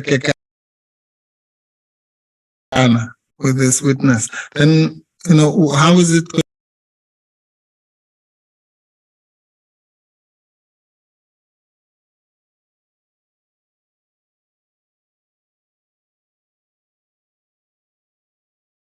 to aid us? Yeah. It's one thing if I say to her, the idea of calling disgruntled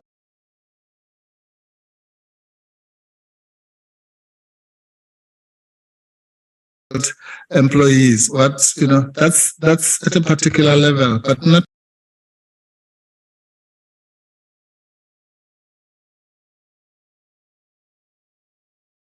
to go to the minutiae. Yeah. No, thank you, Advocate. Both.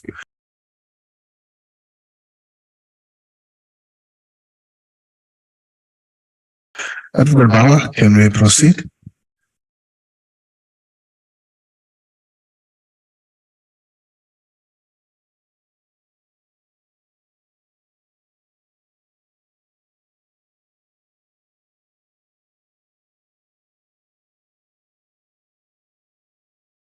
I was putting to you, and I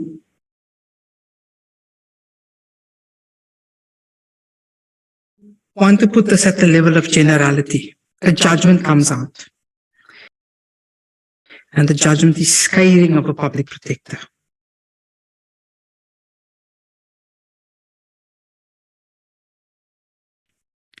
and there are third parties who are aggrieved that judges make such conclusions and findings against the public protector. And as of their right, they write articles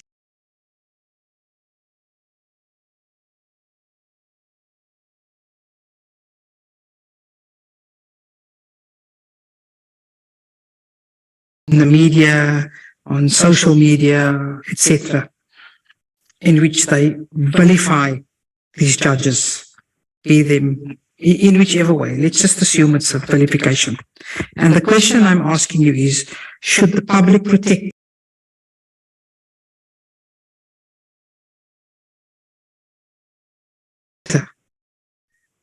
be it behind the scenes, be party to such vilification?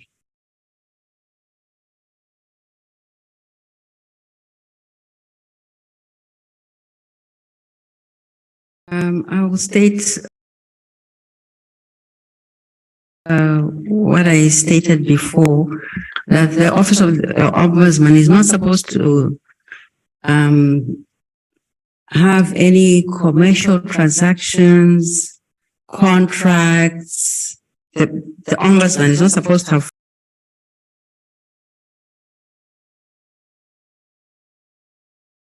contracts with other people where he or she is getting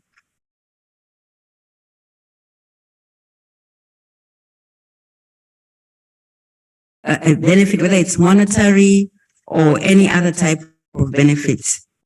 It's not allowed.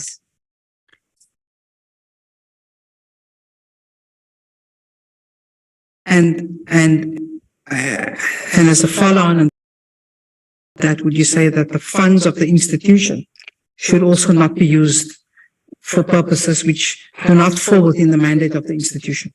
That is correct.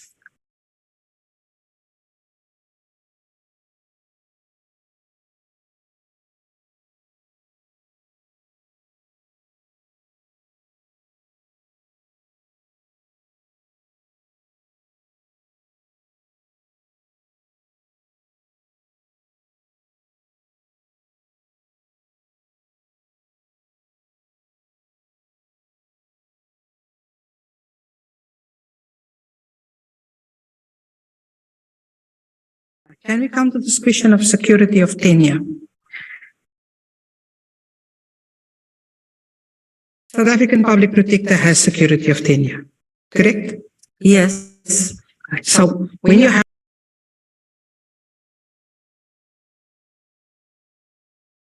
this debate about security of tenure, it actually isn't applicable in South Africa because there is security of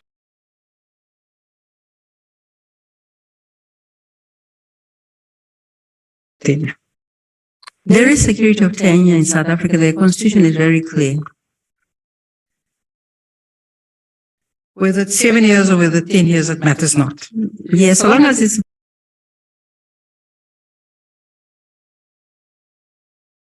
for a term certain, even if it's 5 years. That's the end of security of tenure.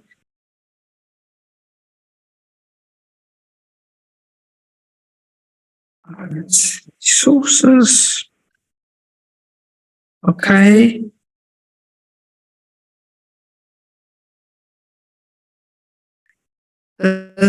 South African laws do protect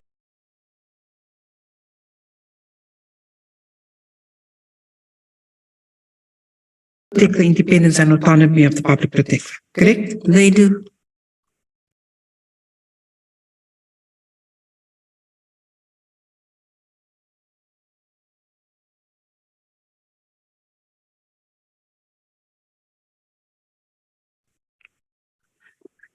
So the minimum standard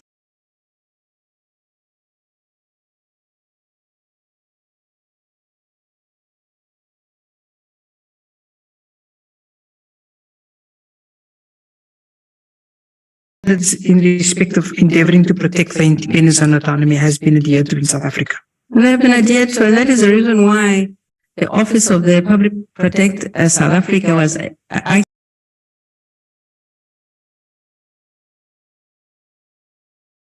actually spearheading the drafting of the OR Tambo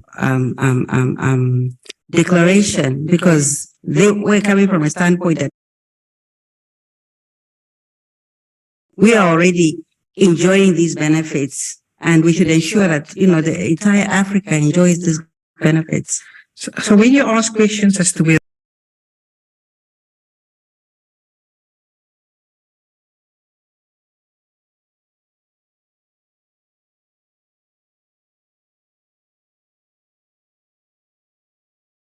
this system is fair or that system is not fair, it doesn't mean there's non-compliance with the provisions of independence or autonomy. It's just your preference over which system you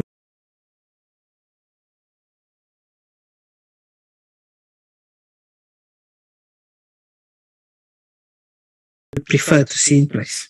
Yes, definitely. Chair, okay. I don't know. Again, that's a misleading question.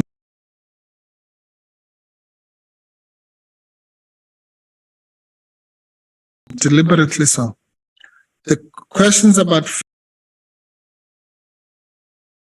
fairness and unfairness were specific questions about, for example,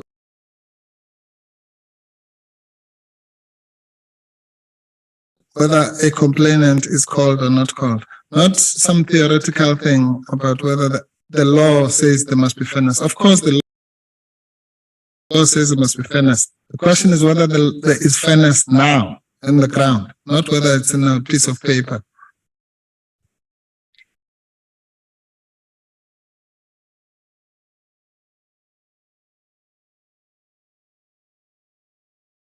Thank you, Honorable Prof. No, I did not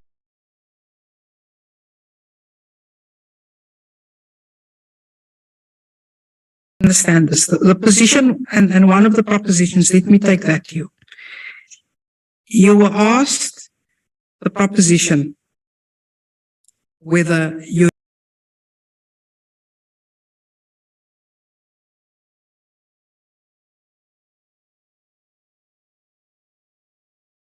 regarded the system where decisions were binding to be a fair system,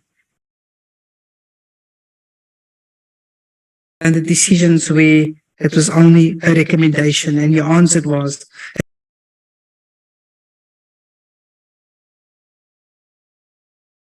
you thought the system or the recommendation was fairer. Do you recall that? Yes, and I'm glad that you have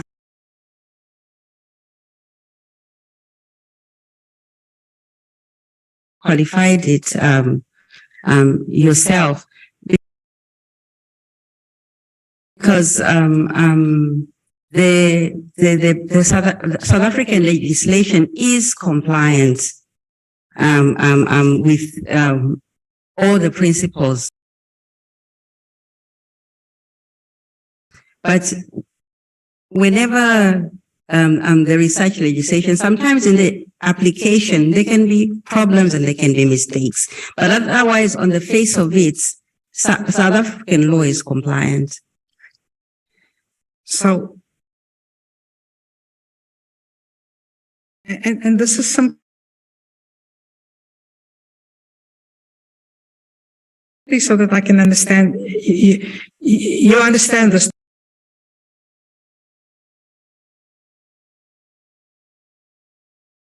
Be a committee that is seized with the removal of, to make a decision as to whether the public protector should be removed or not. Yes. Yes, I understand. Right. You've testified that the system it complies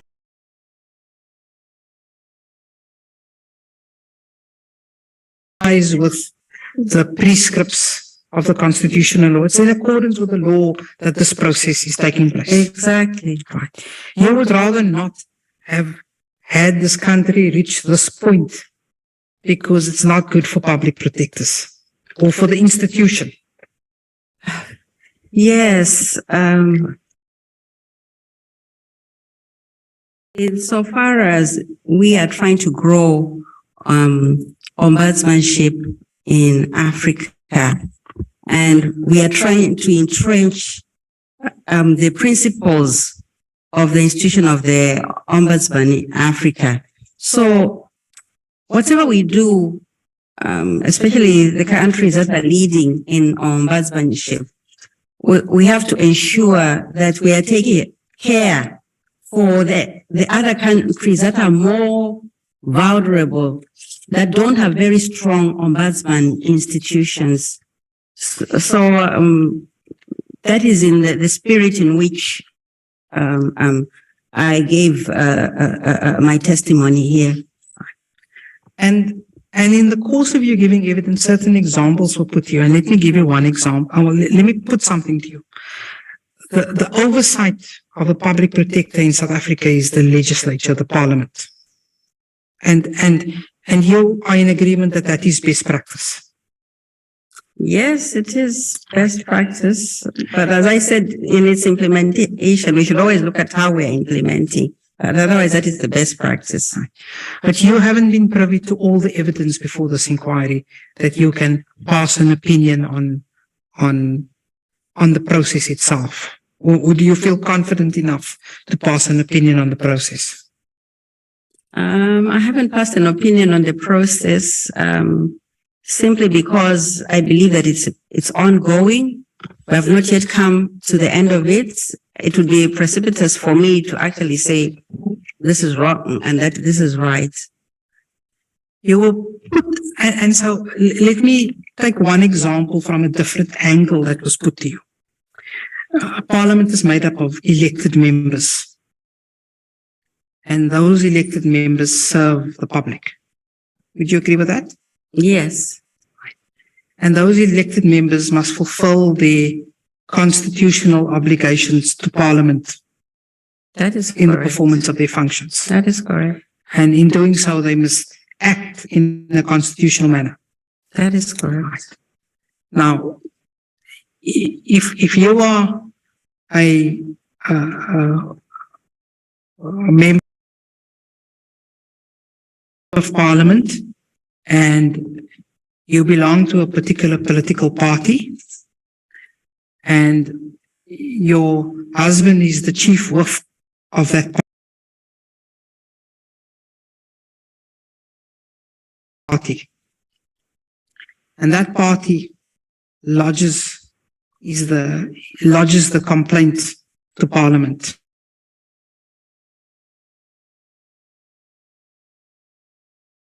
And it was put to you that there is a conflict of interest if you serve on this committee simply because your husband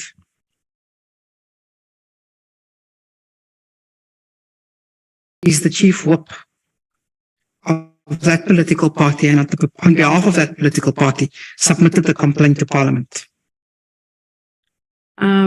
Is the husband also serving on the committee? No. Only one of the couple is serving on the committee. So,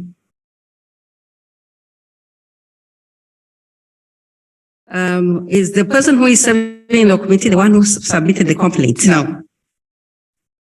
So the other partner is the one who submitted the The wife complaint. is serving on the committee. Her husband submitted the complaint. You're both members of Parliament.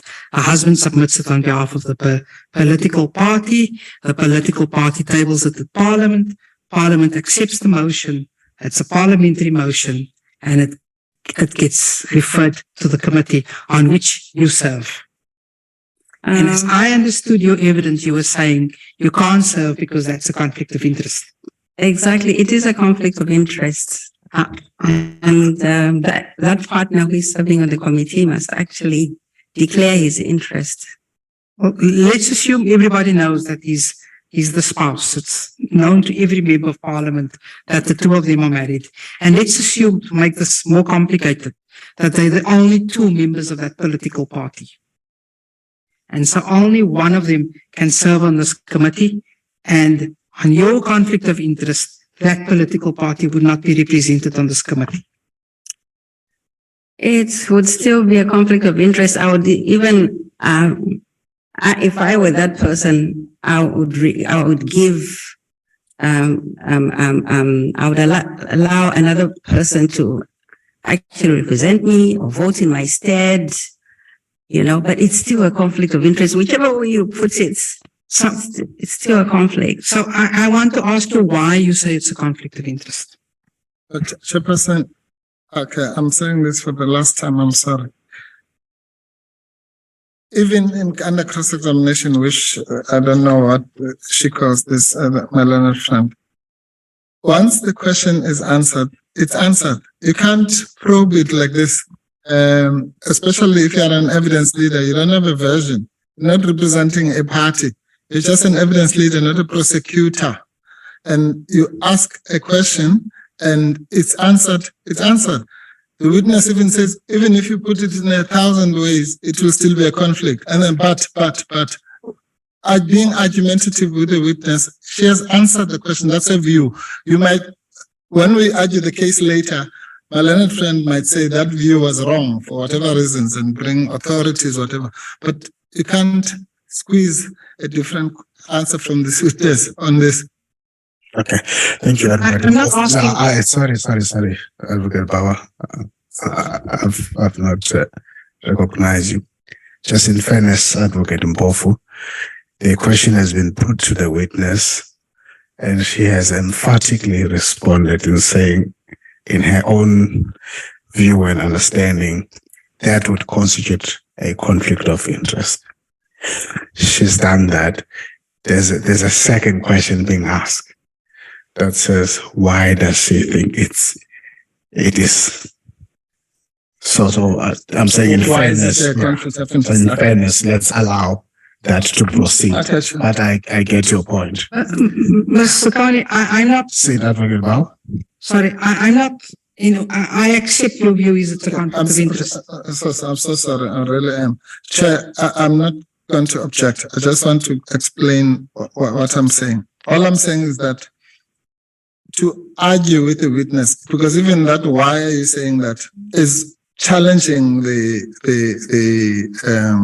question. I'm just saying that's not the role of an evidence leader, but I'll leave it there. As I said, it's a bigger debate, but my learned friend knows exactly that she's not supposed to do it. Mr. Khan, I'm not challenging your answer. I accept that you are of the view that it's a conflict of interest. So let's get that out of the way. I think it would assist the committee if they understood what was the reasoning that you understood it to be a conflict of interest. That's why I asked you why.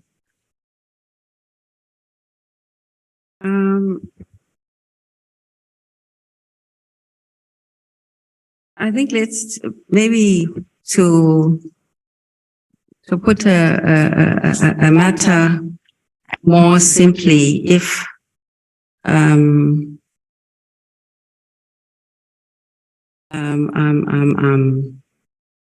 there is a complainant, for example, in a criminal case, there is a complainant, and you have, if it's a jury system, let's say for argument's sake, it's a jury system, and the husband is in the jury, he would be automatically be disqualified because the other party would not feel that they would get fairness, because it's already like you have, was this committee is supposed to be neutral. They are hearing the evidence and they're trying to make a decision whether they should send this matter for impeachment or not. So there shouldn't be anybody who is sitting in this committee who has already made up their minds.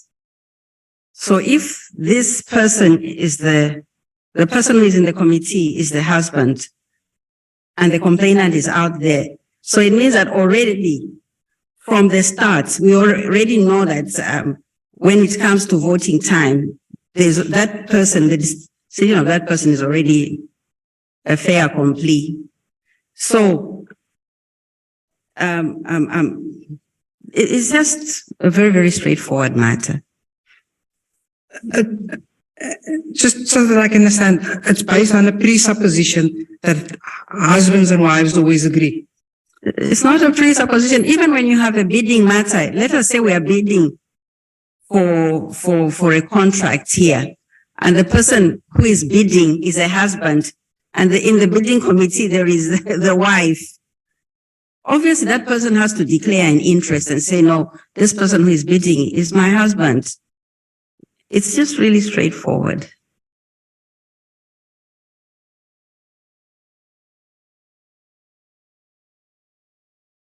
You raised this issue of conditions of service, and the proposition was put to you that there's no conditions of service. What do you understand conditions of service to be? It's, of course, the remuneration, the pension, and also the perks that accompany the position. So normally these would be laid out in a contract to say you shall be entitled to this, you shall be entitled to that, you'll be entitled to a gratuity of so much, you'll be, yeah. Okay. So it's the entire package for you, even the separation package, how you're going to separate with that institution.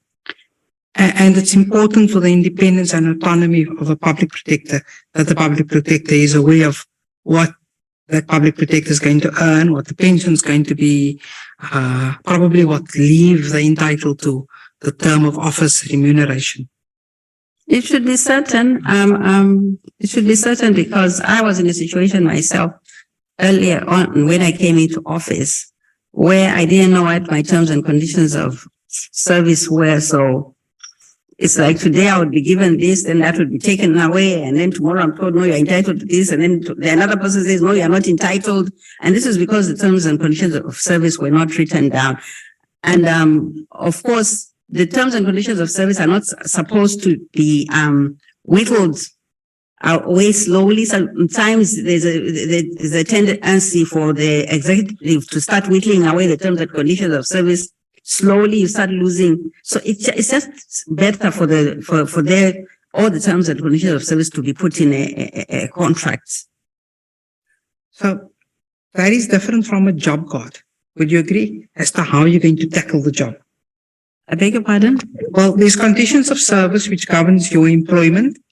And then let me say at a lower level, if I go and I'm employed as a typist, I'm going to be told that I must be, or maybe that's not a good example. Let me see. I must be at the office between 9 to 5.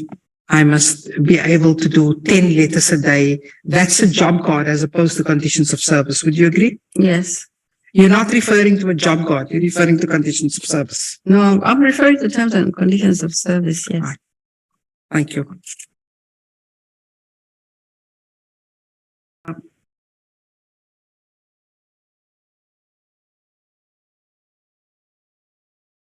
You then were asked about these possible threats, which was the 15 IOI possible threats. And the proposition was put to you that South Africa has infringed all of them. While that proposition was put to you, I didn't hear you answer in agreement that South Africa has infringed all 15 of them. And so I just want you to clarify that.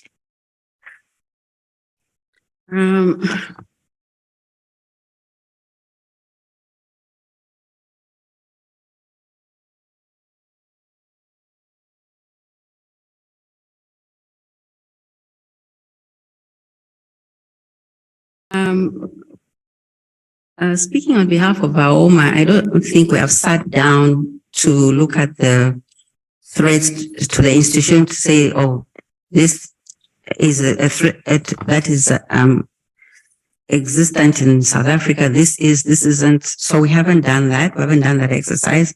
And we came here just with an open mind to try and see if we would add any value to the process. Sure. You've just got rid of a... Okay. No, I was just about to say, in fairness, that the reason why my learned friend didn't hear the witness saying that is because nobody asked the witness to say that. All that was done was to take the witness and then either give an example to demonstrate. But it was said that when we argue, we will then, using those examples, say that all 15 are not met, not ascribing it to her. Thank you, Advocate Mbofu. Thank you, Mr. Koni. Advocate Bauer, I can move on. That's fine. okay.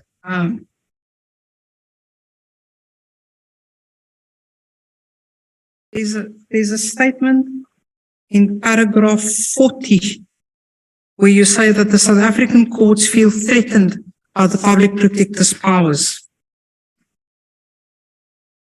Paragraph 40 of the statement, which is on page 239.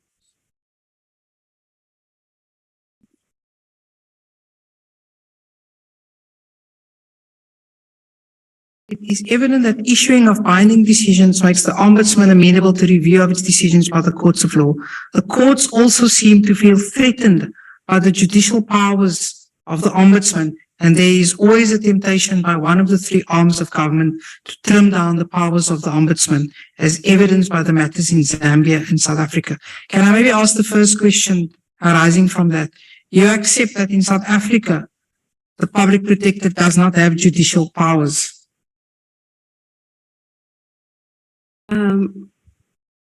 We have talked about the three arms of government, each ceding something to the institution of the Ombudsman in order for it to work effectively. So for the judiciary, they give the powers to issue orders during the process of an investigation. And I think those provisions are generic across all jurisdictions, that the Ombudsman must have the powers of a judge during the course of an investigation, to issue orders, to uplift documents, contempt proceedings. But at the point where the report is being issued, the report then only should have the force of a recommendation. So now, when the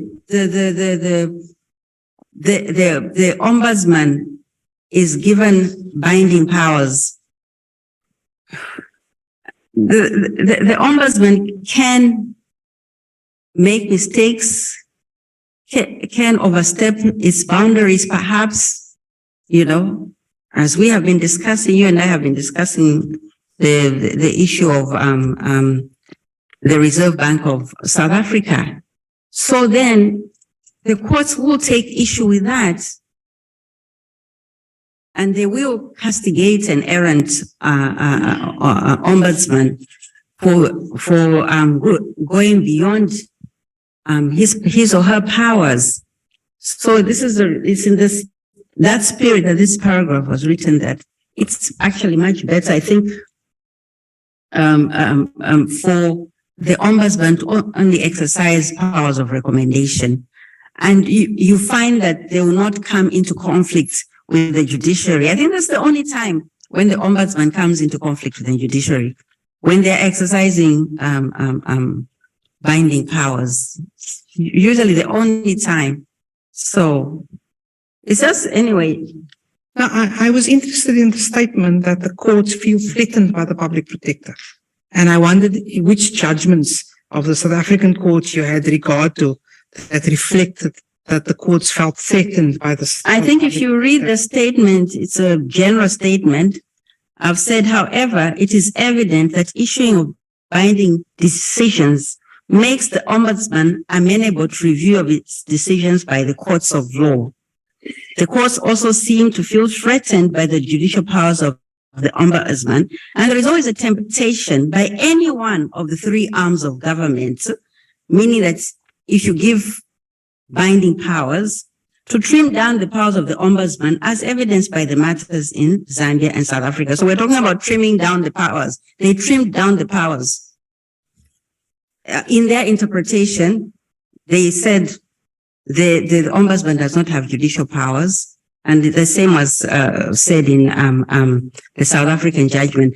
But it would be much better if they give powers of recommendation to these officers. So we're not actually saying that the ombudsman should have judicial powers. On the contrary, we are saying give respect to the courts. Let the courts exercise their own powers and let the ombudsman just be given power of recommendation. This is not really meant as a criticism per se, but it's meant to make a point that the office of the ombudsman should only exercise the power of recommendation, not binding powers.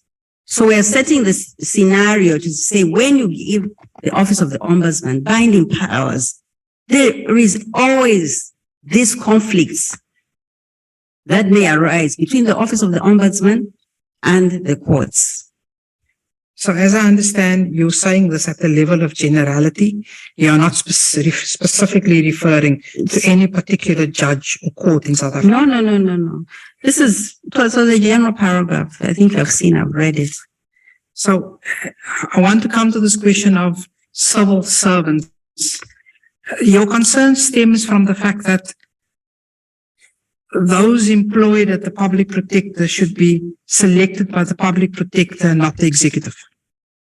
So I understand that correct? Well, that is according to the standards that the ombudsman should employ his own members of staff. They should not be drawn from the executive. But in its practical implementation, it becomes very, very difficult. I can say that for sure, because even for the Office of the Public Protector Zambia, all the employees are drawn from the executive. So I don't know if in the Western world, they do have that setup, but I think in most African countries, the employees are drawn from the executive. But if the public protector has its own human resource division, it manages its own employment of members or persons in its employ, then this criticism doesn't arise. Would you agree? Even though they become part of the salary of the public service, the actual feet on the ground is selected by the institute itself. So the question is? Your criticism of a civil service being selected by the executive doesn't apply if it's the Office of the Public Protector that chooses its own employees. If that is the situation here in South Africa, then it's a more independent office than many in Africa. Right. So that's the case.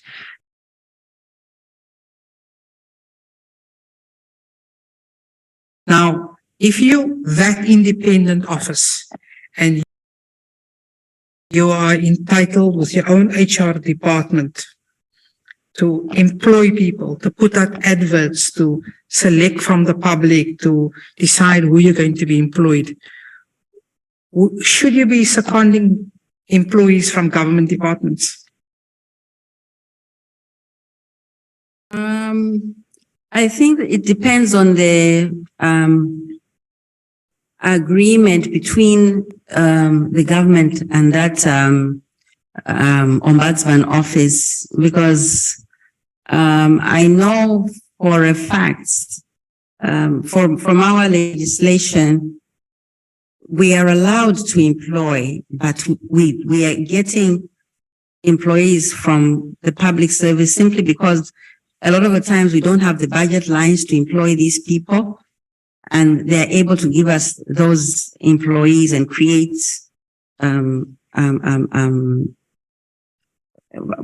they have specific employee numbers when they give these employees to you. But at the level of generality, ideally a public protector's office should be employing their own employees. Yes, ideally. And they should All not things, yeah, they should not be co-opting from other government departments, even if they're allowed to do that. Looking at your standards. Yes, looking at the standards, we're not supposed to. And should they be turning to government departments for purposes of deciding what should be contained in their reports, or should they be compiling their reports independently? The reports are supposed to be compiled independently, independent of any other government institution. But I will say, the acts will usually say maybe the public protector may use experts, may use assessors when there's a very specific technical issue that is not within the specific knowledge of the ombudsman.